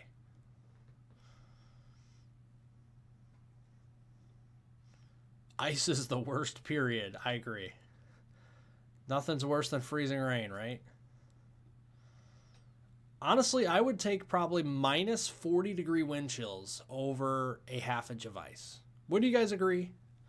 Would you rather? Okay, so if we played a game of Would You Rather, put a 1 in the chat if you like ice. Put a 2 in the... So actually not if you like ice. Put a 1 in the chat if you would rather have ice than cold. Put a 2 in the chat if you would rather take cold minus 40-degree wind chills over half inch of ice. So a 1 in the chat if you take a half inch of ice over 40 below zero wind chills, or 2 in the chat if you take 40 below zero wind chills over a half inch of ice. I'm curious.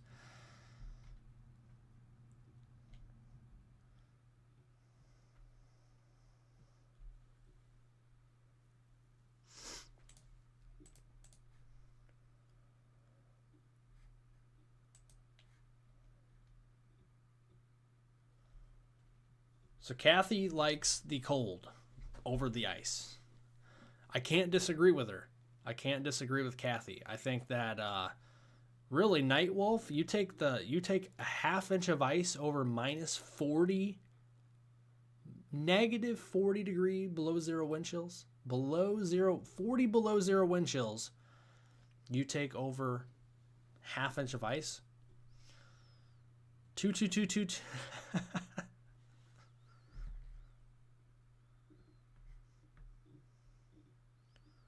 It is dangerous. Absolutely. It doesn't take much either. Just a light glaze of ice, that's for sure. Yeah, well, guys, we have been live here for almost an hour and 45 minutes, which is awesome. I think my longest live stream I've ever done is like 4 hours. Or 5 hours or something like that.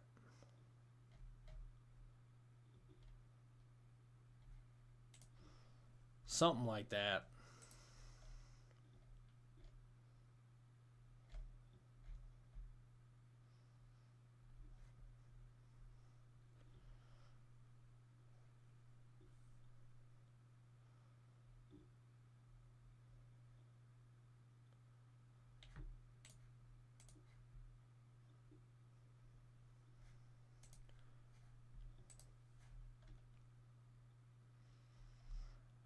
A lot of you guys getting tired.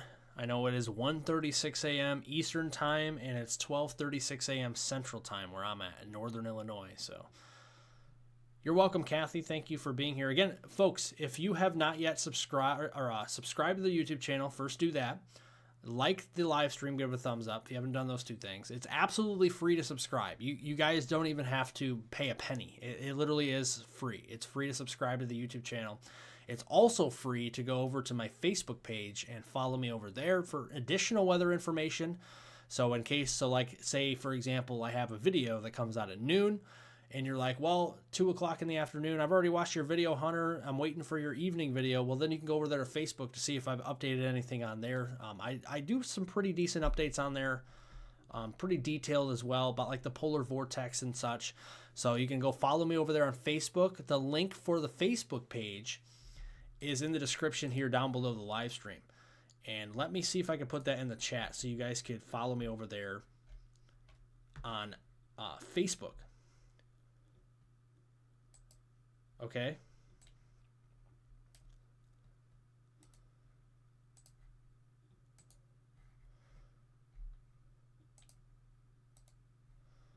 Thank you so much, Kathy. So there's the Facebook link, guys. So if you want to go over there and follow me on Facebook, I put the link in the chat. Again, we just do additional weather information there. So if you're kind of waiting around the afternoon for my evening video to come out, you want additional weather information, there could be updates on Facebook there as well to kind of keep you ahead of the storm, if you will, on any updates that are happening. Any pressing, urgent updates will be on Facebook as well. And I tend to put those sometimes in my YouTube community tab as well when things are, significant, especially during the spring and summer when the severe weather season ramps up.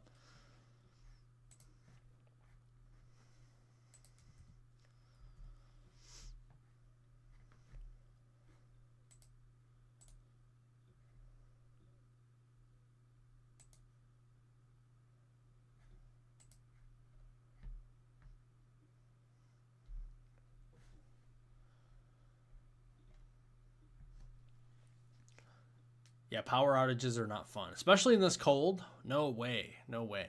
Power outages, no way. I could not do that. I have to have warm. I have to have a warm climate in my house when I sleep. There's no way I can't just, I cannot sleep unless I'm warm. The one time in the summer, it was like we had a really strong cold front once, and again, this is in Northern Illinois. Maybe it wasn't summer. It was like late spring probably, but it was like May.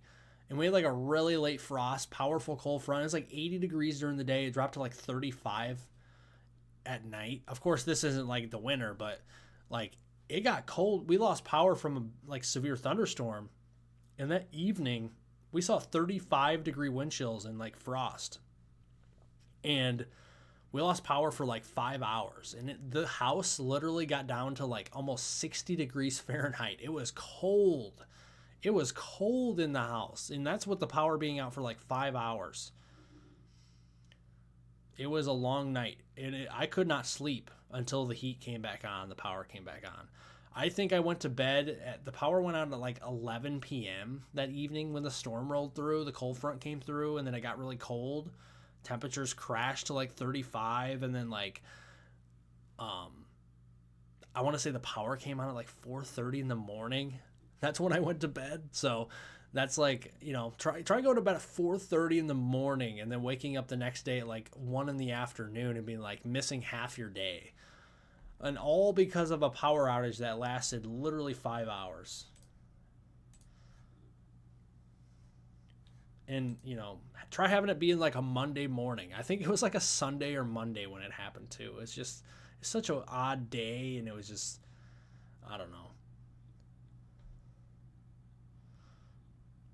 Hey Jim, thanks for joining. Appreciate your updates on YouTube. The freezing rain caused about 50,000 outages in Kentucky. Yeah, that freezing rain, that ice storm was pretty significant in Kentucky. I appreciate your updates, Jim, on the YouTube channel here. Thank you for all your timely and detailed updates about what's happening there in the Lexington area and central Kentucky. I really do appreciate it. Your updates are very helpful. I appreciate that. Because when I talk about Kentucky in my videos, then I can kind of use your information a little bit sometimes to know what I'm talking about, if you will, to kind of help my forecast. So I really appreciate it.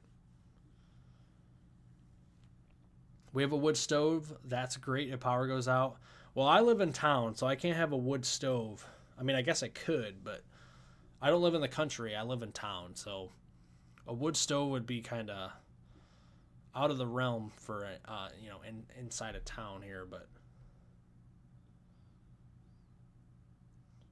it's snowing here, Ben says. Ben, where are you at? Are you in North Carolina? Let's see what the RRFS model is showing. What is this model showing here? The RRFS experimental, but it actually does fairly well too. All right, let's see. Yeah, it's actually kind of closer to the HRRR. And speaking of snow, folks, let's look in the central U.S. Look at this Clipper system coming down tomorrow. Yeah, we got some snow up here for our friends in the upper Midwest, too, if you're watching. Yeah, we got some snow moving through central Iowa, Des Moines, La Crosse, Wisconsin, the Twin Cities up there, Minneapolis, St. Paul, as we go through the day on, it looks like Sunday. Saturday for today, it looks like a lot of that moves through the eastern Dakotas, Fargo, Bismarck, down there through portions of Aberdeen, and then it'll move through the Chicagoland region sometime late Sunday night, just a light fluffy snow to whiten the ground, and then that'll move through Michigan, Traverse City, Grand Rapids, Kalamazoo, and Lansing, Detroit, Toledo, Fort Wayne, Dayton, Columbus, Ohio. You might see some snow out of this going into Monday morning, so the Monday morning commute may be a little snowy up there in the Michigan area to start the new work week, but we want to look forward to the weekend, right? We don't want to think about Monday right now, right? You're welcome. Yeah, the update on Atlanta. Atlanta's going to see a pretty good 2 inches of snow, I would say, at most. At worst case scenario, I think Atlanta gets just a coating of snow, just enough to whiten the ground a little bit. But at most 2 inches. So maybe the snowfall will overperform in Atlanta, and maybe you'll see more than 2. But I think up to 2 inches is a pretty good bet there.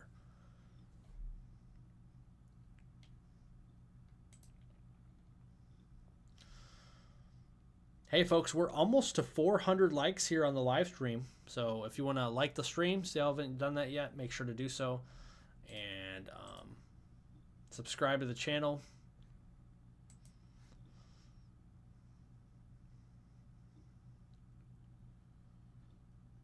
Can I pull up a Doppler? Let me see. See what I can do real quick. Whoops, did not mean to do that. Let's see. I'm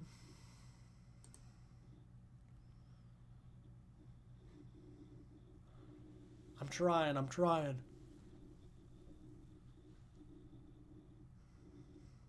As I'm sitting here yawning, right? I'm sitting here yawning a little bit.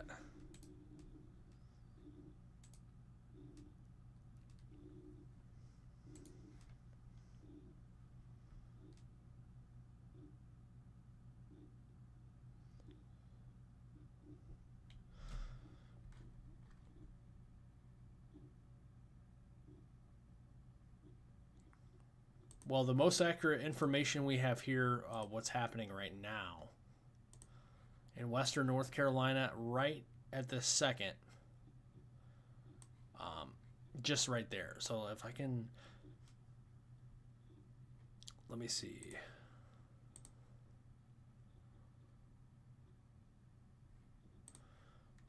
Let's zoom in. So that's what we have here. Just some snow showers in and around the Johnston City, Tennessee, Gatlinburg, getting close to Asheville. I think, is there anybody still in Asheville, North Carolina right now? Is it snowing there in Asheville, North Carolina at this time? That'd be very much appreciated if you'd let me know in the chat here.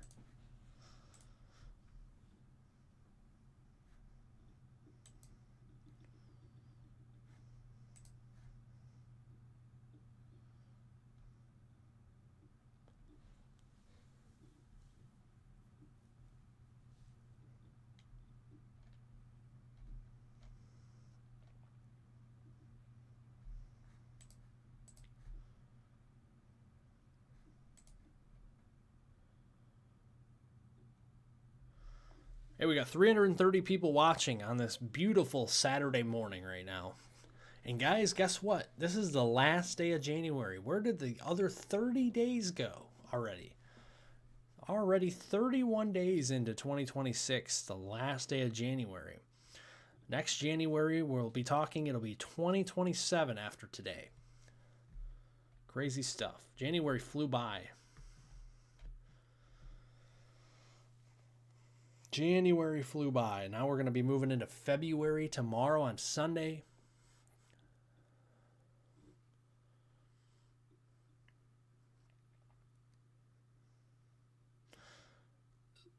Okay, so it's snowing in Swansboro then.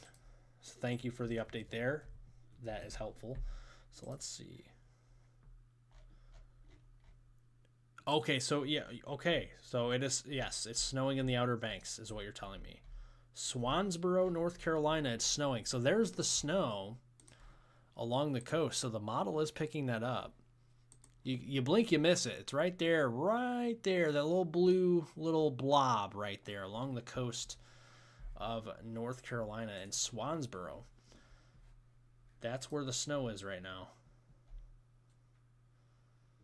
It's snowing north of Asheville where I'm at. Not a lot, but I've already accumulated an inch or two. Already? Inch or two of snow in the Asheville area? Okay. Let's see what the HRRR, what did the HRRR show for snowfall there? Oh, wow, okay. That's the latest 5Z. 5Z HRRR gives Asheville over 6 inches. So if you already got an inch or two, that would make sense. Wow, Jim, that's very unfortunate. Sorry to hear about that. That is tragic, to say the least. Never want to hear those numbers ever, right? That's not good. Very, very unfortunate there, Jim. Our prayers go out to our fellow Kentuckians, if you will. The Bluegrass State. I'm from west of Chicago. I live in northern Illinois.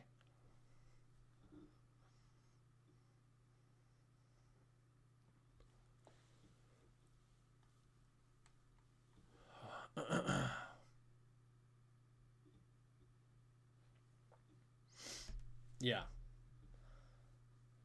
West of Chicago. Hey guys, we're 40 likes from 400. So if we could hit that 400 mark right now, if you haven't liked the stream, make sure to do so. And also subscribe to the channel if you haven't. Again, we're going to have another video forecast out for you tomorrow at around noon or so. Thank you, Dave McCook, for the $10 super chat. What about Columbia, South Carolina? That's a great question. Let's cover Columbia, South Carolina now. So the Columbia area, we're going to be seeing snow. Let's see the latest data here.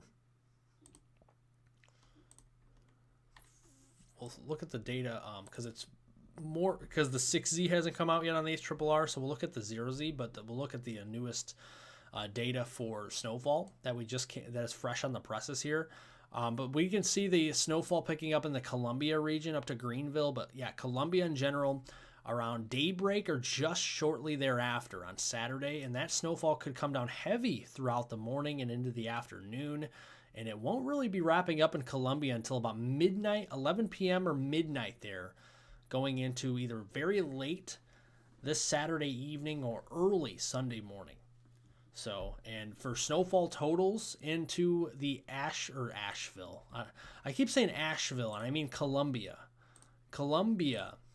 South Carolina. We could be seeing anywhere from around 6 to 8 inches. So, looks like a good snow for you there into the Columbia, South Carolina region. And honestly, the snowfall amounts in South Carolina have kind of trended up. And even some areas in northern North Carolina, snowfall totals have kind of trended down a little bit because of that dry air. Not a lot, but, you know, some of the snowfall totals in northern North Carolina have trended down a couple of inches. Again, not a lot, but just enough to be noticeable. Yeah, you're welcome, Dave. Hopefully that helped. Kathy says it's snowing in Gatlinburg. Yeah, I saw it on the, there's a live cam on YouTube that was showing that, some type of like sky park or something there. It was showing pretty good snowflakes, pretty big snowflakes too, there in the Gatlinburg area. I looked at that probably before the stream, so like 10:30 this past evening. It was snowing pretty good there. So it's been snowing for a couple hours there in Gatlinburg.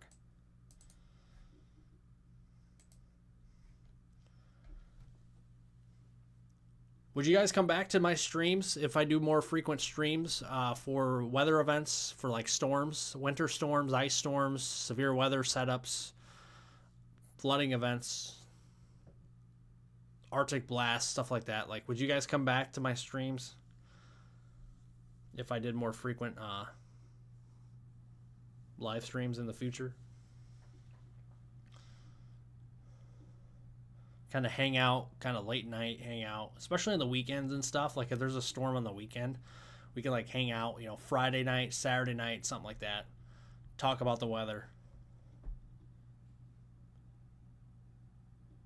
Appreciate that. Glenn, Kent, Dave, and Kathy. You guys are awesome. So what about Gates County, now North Carolina? Gates County. You're going to see a good 6 to 12 inches. 6 to 12 inches for your area. So anywhere from a half a foot upwards to a foot of snow. And a lot of that's going to come Saturday late afternoon and Saturday early evening. That's where the heaviest snowfall will be, as that low pressure really starts to develop off the coast. And wind gusts could even be over 50 miles per hour there at times. So blowing and drifting snow will be a problem. Snow-covered roads, that's going to be an issue. And so make sure you're staying safe. If you must travel, please stay safe, folks. We're praying for you in the Carolinas and Georgia. If you're traveling, just make it, you know, take it slow on the roadways.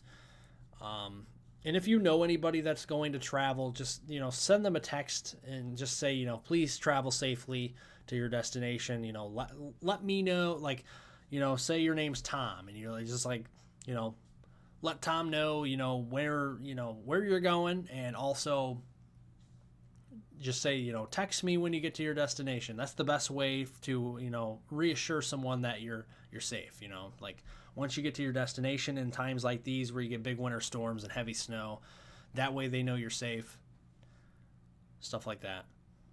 The Raleigh area, we're looking at around 4 to 7 inches now. Looks like the snow totals have smidged, have kind of went down a bit. It's kind of a little bit more of a smidged type deal here into Raleigh. So we're talking about just a little bit lower snow totals there, just a smidge. 4 to 7 inches. Because of that dry air. That dry air that's going to be hanging out there.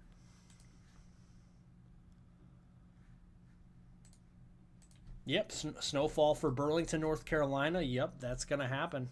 The Burlington, North Carolina area, we could be talking about at least 2 to 4 inches worth up there. Maybe even 5 inches in some spots. So, looks like some pretty good snow.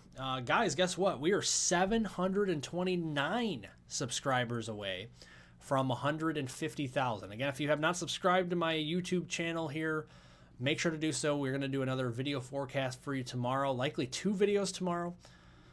And that will round out January. So 729. We're getting close to that milestone, folks.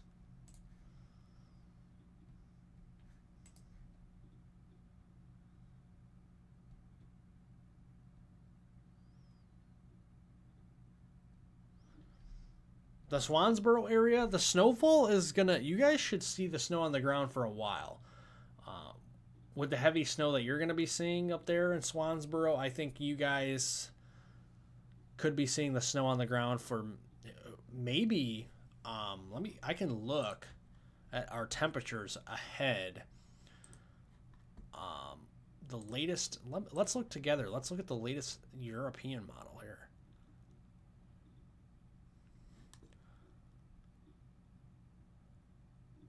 Huh.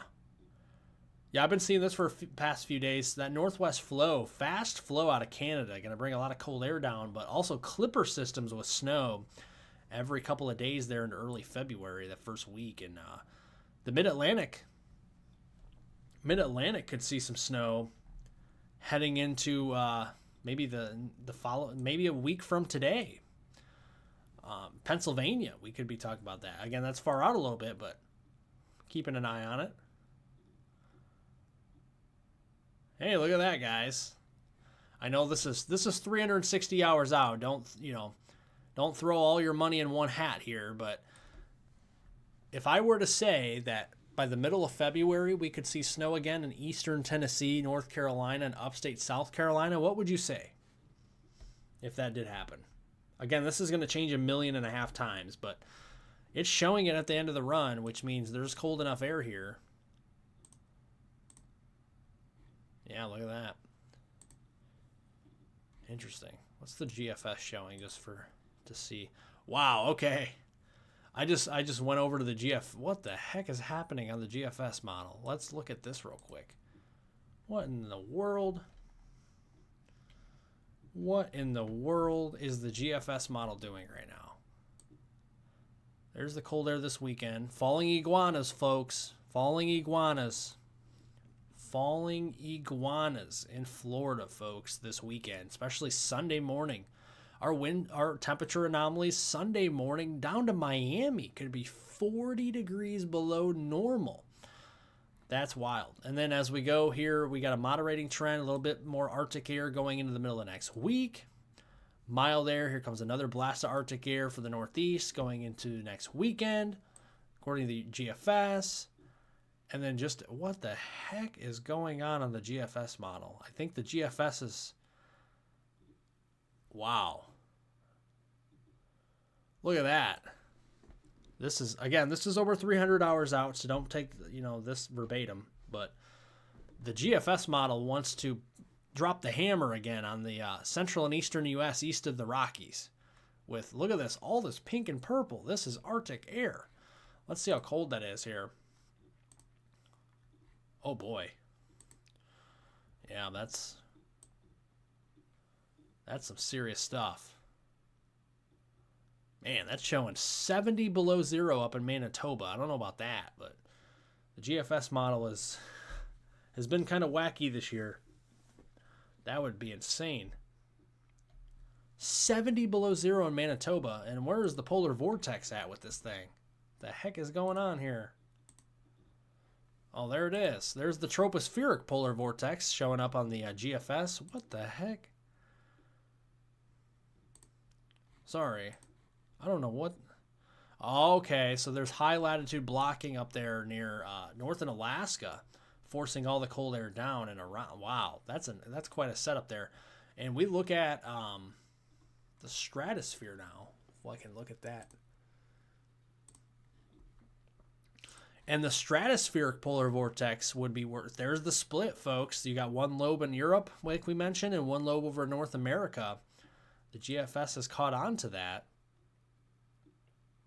GFS is more western based, though, with the stratospheric polar vortex. I think if we go to the Euro is more east based. So there's some bias here. There's a little bit of differences. That's a major difference. That's why the Euro is a little bit, it's still cold. The European model is cold in the east, but it's not as significant because the stratospheric polar vortex isn't leaking the cold air as much as the GFS, and the GFS is also more western based in Western Canada.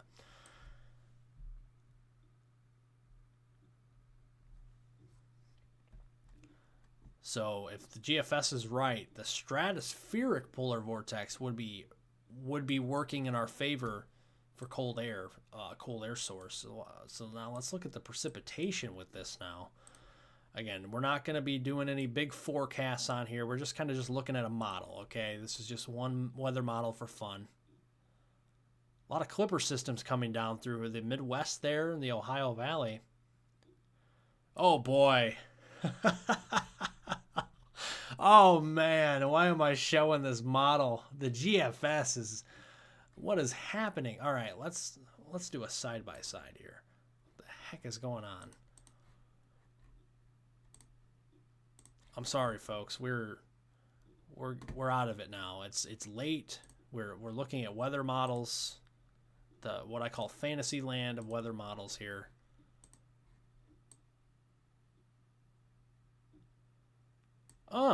Okay. Well, I get it's far out, but check this out, folks. Let's see. This is at... Oh, boy. Oh, boy. So this is the GFS, 312 hours out. Again, this is very far out. So don't tell your grandpa, your uncle, and your brother that there's going to be a winter storm on the middle of February in the deep south.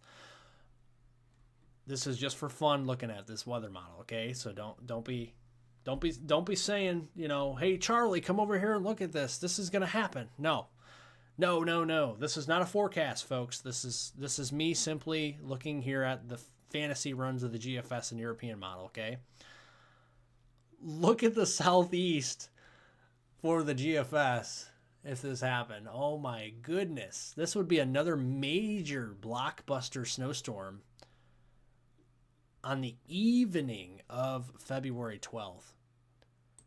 And then you look at that same time frame and it shows snow further into the southwest, but it still shows snow somewhere in mid-February coming down here into the southeast, which is intriguing. Oh no. What is going on with this model? See, this is why the GFS is just bonkers, man. This is why the GFS is bonkers. Look at the GFS model, okay? So we got this winter storm right now in the Carolinas. And according to the GFS, there could be another chance of some snow in North Carolina going maybe to the middle of the week, some flurries. More snow, maybe closing in on the Smoky Mountains of western North Carolina going into next weekend. Ice storm, cold air damming, maybe mid-Atlantic going in toward the 10th. And then watch this doozy of a winter storm. If it did pan out, it's not, it's going to change, okay? But this is insane that it's showing it. 1 snowstorm for the Carolinas. 2 snowstorms for the Carolinas through the middle of February. And dare I look at the... oh my goodness. Stop this. Stop it. Stop it. Stop. Look at the GFS model. Look at the GFS model. What a fantasy run that would be. Oh my Lord. Stop. There's not going to be 55 inches of snow in North Carolina between now and the middle of February. Stop, GFS. Quit it.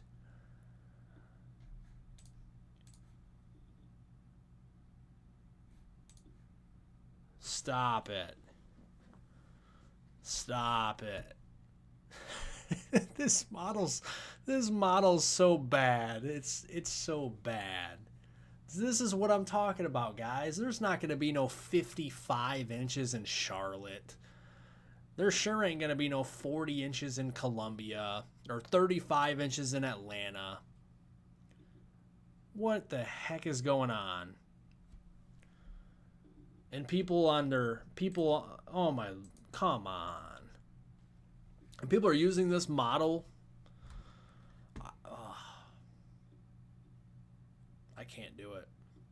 Remember like a week ago, I don't know if you guys have been around to see if any other YouTubers showed this or anything. I know I haven't because it was a stupid run. It really was.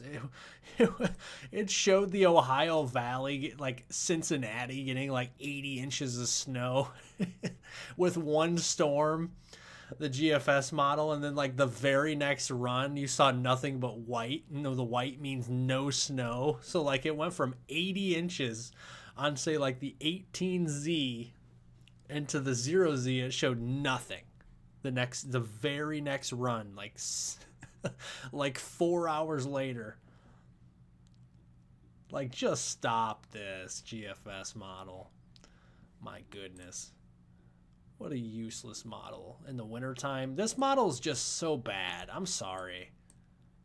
I just can't. I mean, I can't say there won't be another winter storm in the Carolinas, but to say there's going to be 60 inches in the central part of North Carolina, oh, just laughable. 55 inches. We can dream. Yeah, exactly, right?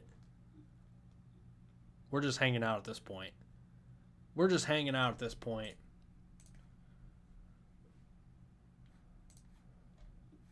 Should I rename my live stream to the GFS fantasy runs? LOL.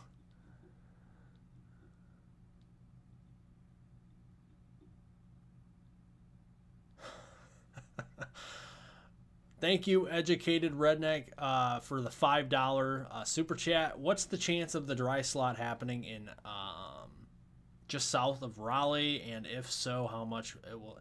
It'll cut down the totals by a couple of inches. If it starts sooner, then there's going to be more snow. Not the 55 inches of snow I'm showing on the screen now. That's not going to happen. No, but in all seriousness, south of Raleigh, we're going to see probably, several inches still. We're looking at probably 6-inch totals there. Is still a pretty good bet for you. So, yes, it'll cut down on the snowfall totals just a tad, but it should snow in those areas widespread going into late tomorrow afternoon and then going into the early evening hours. So just plan accordingly. Probably going to be some decent snow there. Yeah, don't pay attention to the GFS. Yeah, it's clickbait. Yeah, the GFS. There'll be somebody that uses that for their thumbnail, probably. I won't be using it because it's just not responsible to do that. Snowmageddon, right? Hey, look at that. We're at 401 likes. If you haven't subscribed to the YouTube channel, again, make sure to do so. We're 717 now. 717 subscribers from 150,000.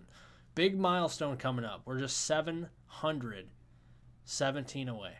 717.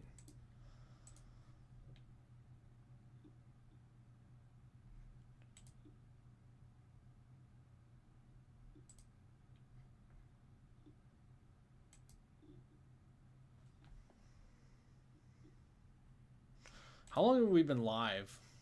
We've been live for 2 hours and like 13 minutes.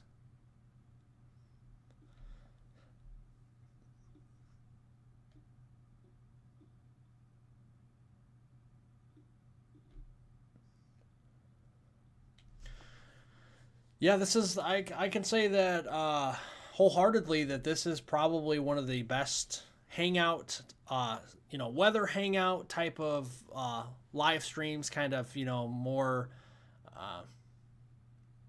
hanging out with you guys, interacting with you guys on the chat, talking about snowfall in all seriousness, talking about how, significant this winter storm will be. I mean, my prayers go out to everybody in the Carolinas. Again, hopefully everybody stays safe out there. If you don't have to travel, then just, wait it out through the weekend if you don't have to. If you must travel, please travel with caution. Take it easy on the roadways. Watch out for your neighbors. Watch out for your pets too. Watch out for your pets. A lot of snow, a lot of cold air around. Keep your pets safe.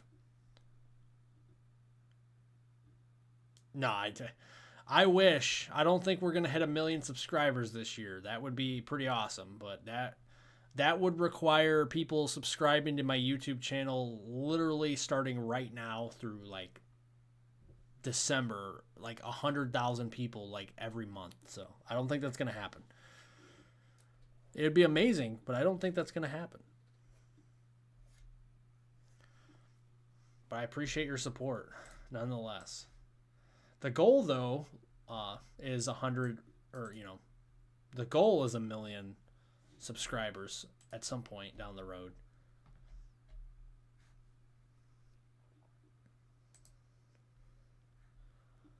Here, let me do a poll real quick for you guys, right? Let me do a poll here in the chat, okay? And you guys all answer it. Let's see who's awake. Let's see who's awake.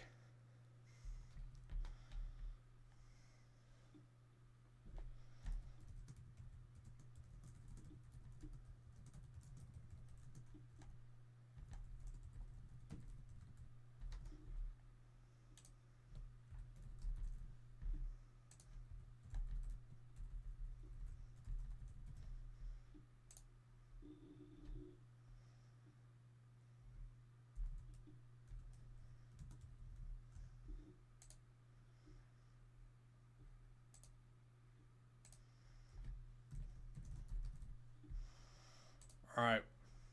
I started the poll, so you guys vote. We'll have a little challenge here. Let's have a little challenge here.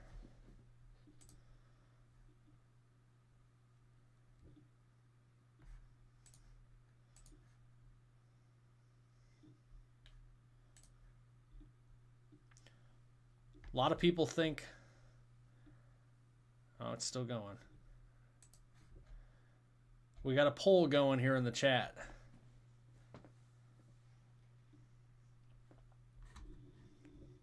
My dog is a Florida girl that hates the beach. She is loving the snow and cold here in Pennsylvania.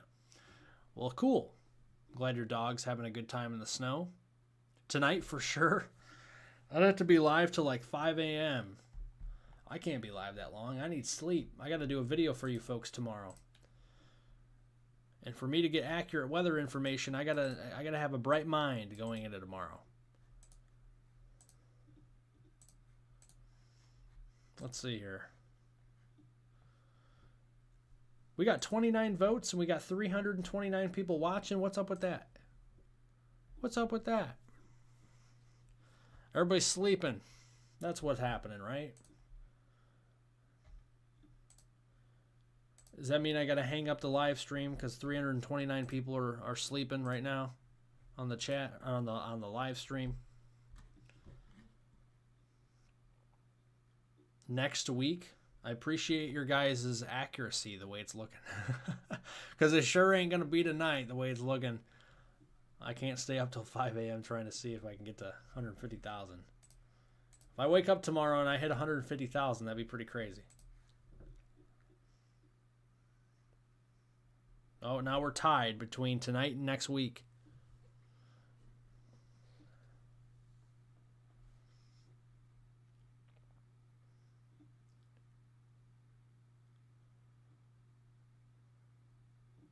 You voted tomorrow? It's fair. I'm still 708 away, folks, to give you a little bit of a hint there. 708 away. Unless 700 people subscribe in the next 5 minutes, I don't think I'm going to be hitting that tonight. So now we got a three-way tie between tonight, tomorrow, and next week.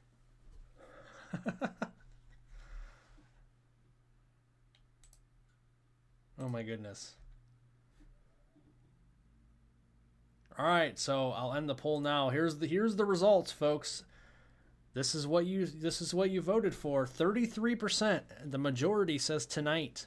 So apparently most of you think that we're gonna get 708 subscribers here in the next 5 to 10 minutes before I hang this live stream up. 32% say tomorrow and next week. 3% say next month. So 3%, I appreciate your honesty. your honest, you know, your honest guess anyway. Out of the 336 watching, we had 38 votes. So that tells me one thing. Most people are sleeping. And I will be in short order. I'm going to be sleeping in short order because I'm getting a little bit tired. We've been going for about 2 hours and 20 minutes now.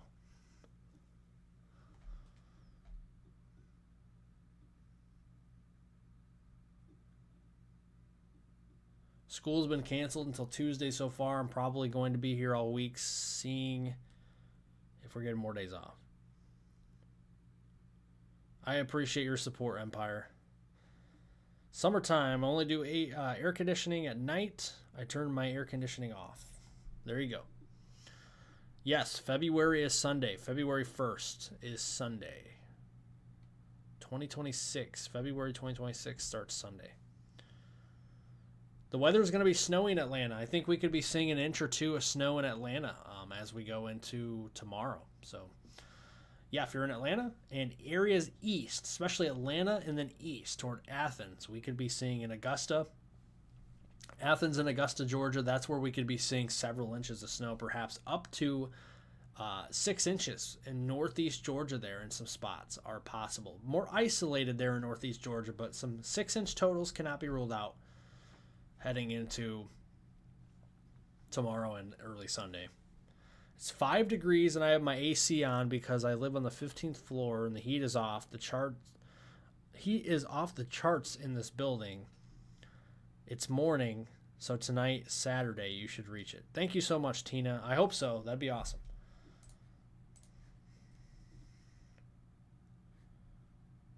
Oh, we got a big jump, guys. Now we're to 697 subscribers away. So we're below 700 now. Please, Hunter, make it snow in Austin so I can work from home. Okay, I will. I'll talk to Mother Nature. I'll call her up tomorrow and say, "Can you snow in Austin, Texas?" I'm assuming it's Austin, Texas you're referring to. I'll let Mother Nature know tomorrow.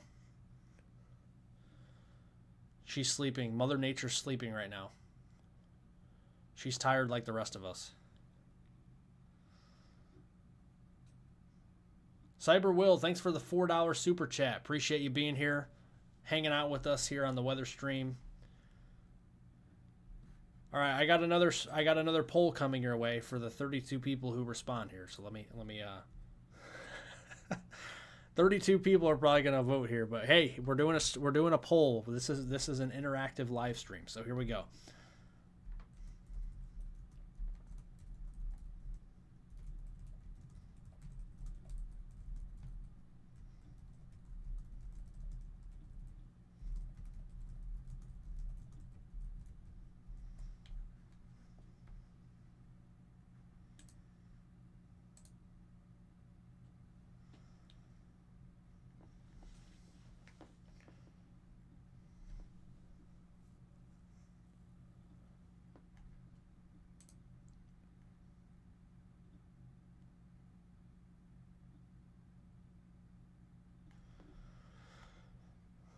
What's it like? What's it look like in Madison, North Carolina?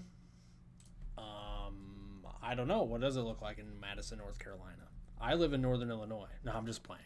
We're gonna look at Madison, North Carolina. The Madison area, the snow totals are kind of trending down for you a little bit because you're on the northern fringe of the system. You're looking at around 2 to 4 inches of snowfall additionally. So that's what we're looking at now for accumulation, for like total accumulations. Am I really the only one live on YouTube? It's Friday night. I'm surprised.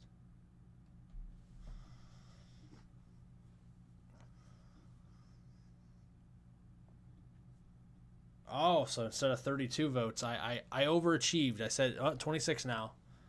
26 people out of the 300 now that are watching. 322 watching, but 27 votes. Somebody said no. I know you're just playing with me when you said 4% says no. Come on now. It's got to be a joke, right? All right, so one person said no. They do not want to do a weather hangout live stream in the future. So I guess the answer is no then, right?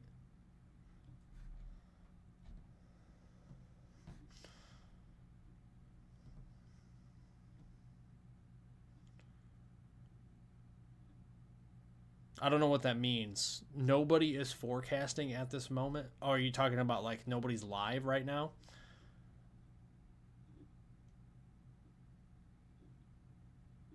Oh, I know. Yeah, yeah. I'm the only one live on YouTube probably. A lot of people are sleeping. Plus, I'm in Central Time too, so like it's just 1:21 here, and I just say it's just 1:21, but it's pretty late. 2:21 on the East Coast.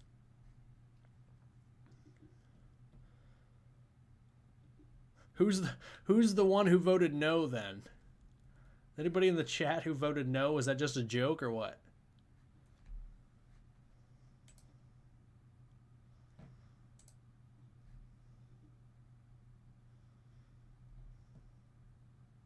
Was that just a joke? It's always one. What about Lumberton, North Carolina?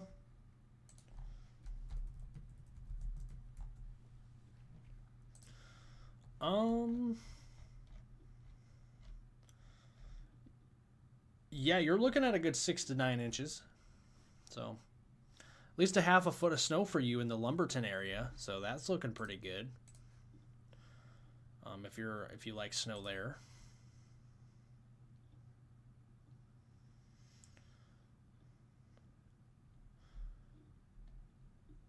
Man, and I thought I was a night owl. All you folks are here still talking with me. That's cool. You guys are awesome. So late Friday night, you guys stay. How late do you guys stay up usually? 3 in the morning? Or you guys are all on the East Coast, right?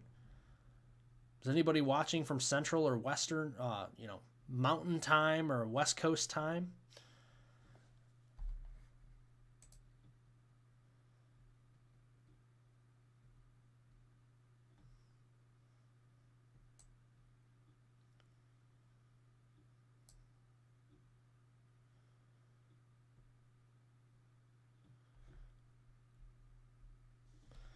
Atlanta here, waiting for the snow to hit and waiting to see if work is called off tomorrow.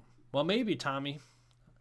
Looks like the Atlanta area, again, could see around 2 inches of snow. I could tell you kind of when the snow could arrive in Atlanta as the new 6Z data is finally in. So that's what we've been waiting for, right? Looks like snow may arrive in Atlanta and points east by mid to late morning tomorrow and continue into the early afternoon. What's the latest HRRR putting down for snow here? Let's see.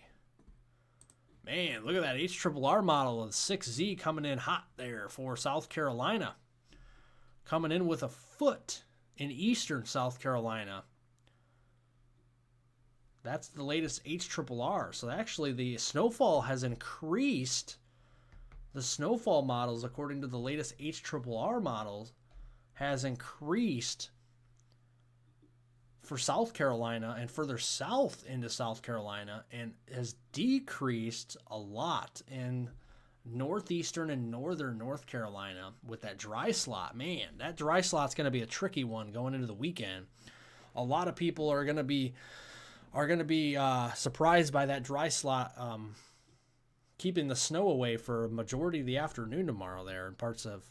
See, this is a boomer bust forecast, really. I mean, the potential ceiling for this in eastern North Carolina is still high with 15 inches possible there. But, it's still, I mean, the dry air hanging around kind of questions that ceiling a little bit, because if the dry air hangs out longer, then we're likely not to hit that ceiling of 15 inches. So it could go from, historic snowstorm label to a couple inches here. So it kind of just depends on where the system really sets up, which again, the low pressure system doesn't really develop offshore the Outer Banks until really like Saturday afternoon, evening. Like it doesn't really start rapidly intensifying till then. So that's really kind of a nowcasting thing. We'll know more Maybe the low pressure system deepens stronger than we think, or comes closer to the coast than we think. That could happen, and it only takes just a small wobble to change the forecast. And those mesoscale details, those small details that we don't know leading up to the forecast, always tricky, especially this part of the country. When you guys usually don't see a foot of snow a lot in the Carolinas very often. It's not like you see this every year, so at least snowfall to this magnitude. Yeah, I know you guys had over a foot of snow in Pennsylvania. Yeah, like the entire state pretty much, right? Jim says, this is rare for me. Seriously, looking to see what we get this weekend. Well, you're going to get a lot of cold this weekend up there in Kentucky, Jim. So stay safe. It's going to be pretty chilly. Those wind chills are going to be below zero. Sub-zero wind chills heading through Sunday morning. Could be, approaching 10 below in parts of Kentucky there. Maybe even colder in some areas like valleys and stuff.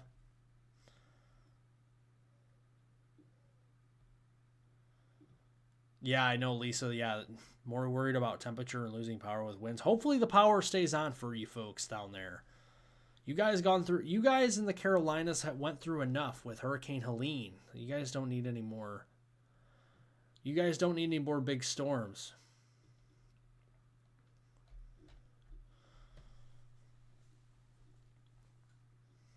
Hurricane Helene was enough. I remember tracking that one.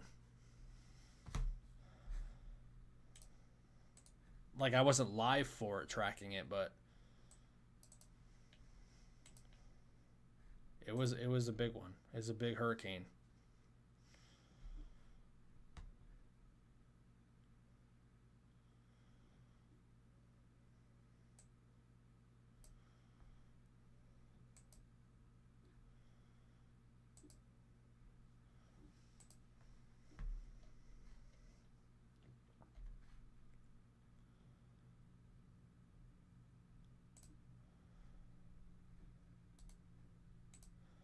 Again, if you guys want to follow me on Facebook for additional weather information, I just posted that link for my Facebook page in the chat. So if you guys want to go follow me over there, that is where more weather information can be posted, will be posted.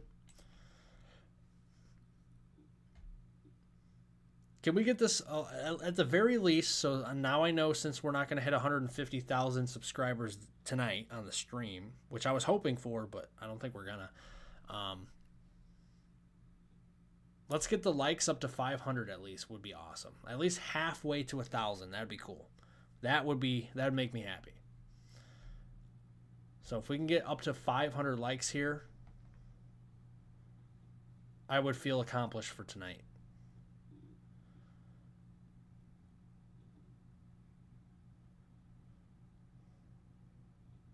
Minus 5 degrees right now in Pennsylvania. Wow. Stay safe and stay warm out there. Bundle up for sure. It's cold.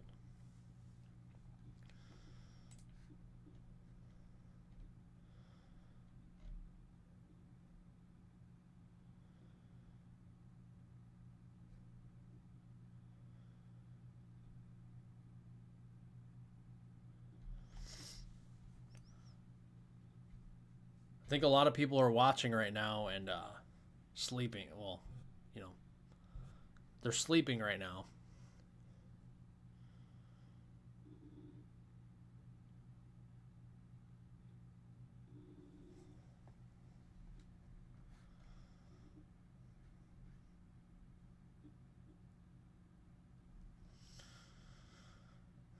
Thank you so much, Jim. I appreciate it. Thank you for spreading the word about the channel. You're the best, man. Let's see. The North Carolina last storm, they ran out of rock salt. Really? Interesting. Thank you. My sink pipes froze up, and I even left them dripping too. Really? How cold was it there? Oh, it's minus 5. You said. They froze up. They froze up just tonight. Minus 14 last night. Yikes. Stay warm. That's some cold stuff. So Cold stuff.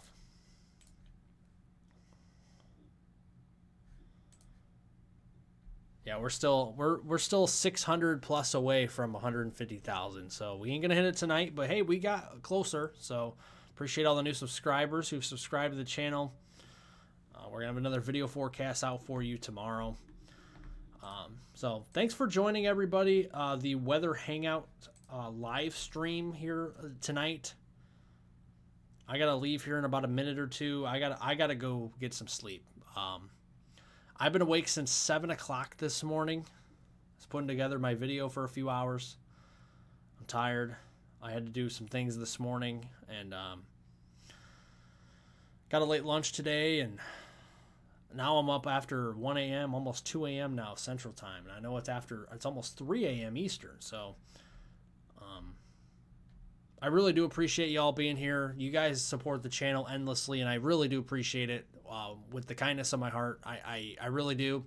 And I give back by giving you guys awesome weather forecasts, like another one coming up here early tomorrow afternoon, around noon time. So be looking out for that. Noon Central, so it'll be 1 Eastern, and 11 a.m. Mountain, 10 a.m. Western time. That's when that'll be out tomorrow, and every day it'll be like that. I'll be putting my videos out about noon or so, 11 a.m., noon, somewhere in there. And then my second videos will be out in the early evening, and we'll update. So again, I hope everybody that is a cold snow lover, stay safe. Prayers go out to you. Take care of your pets, take care of yourselves, bundle up if you're heading outdoors. Stay safe while traveling, either driving or through the air. If you're on an airplane, just stay safe. So I would love to do more of these weather hangout streams, since a lot of you said, well, I should say 99%, well, 96% of you said yes. 4%, which is like one person, said no. But yeah, I think we could do one of the on the weekends, especially when there's like a storm. We could do these weather hangout type live streams. We're live for like an hour or two and just hanging out and talking. So be pretty awesome.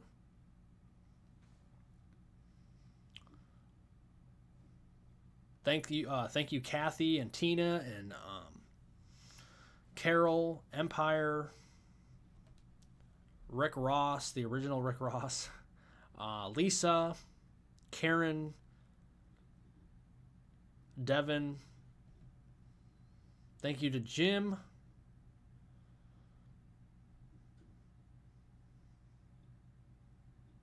Thank you to MQA 1963.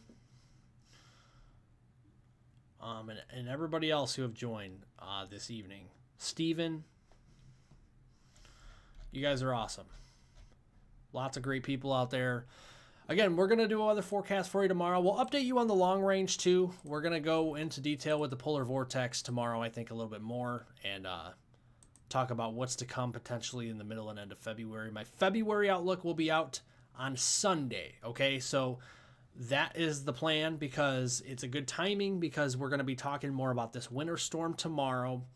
And then Sunday, this winter storm moves away. We'll still talk about it because it's going to hit Nova Scotia. Remember, I do cover our friends to the north in Canada. So our friends in Canada, I will be talking about this storm. And then, but Sunday, my February forecast will be out. We'll be going over temperature trends, precipitation trends, and whatnot. How much snow you can see potentially in February, where the snow zones will be. Obviously, my outlook video, I can't give you exact totals, but I can give you like an area to watch for heavy winter storms as we go through February. So thank you, folks. Have a safe, warm rest of your night. Thanks for hanging out with me again for a couple of hours and chatting. So have a great rest of your night, folks. Stay safe, stay warm, and get some sleep, all right? Have a great weekend, safe weekend. I'll talk to you again soon. See you tomorrow on my video. Make sure, again, your post notification bell is turned on for that. Have a good rest of your evening, folks. Or a good rest of your night. Evening's over. Good night, everybody.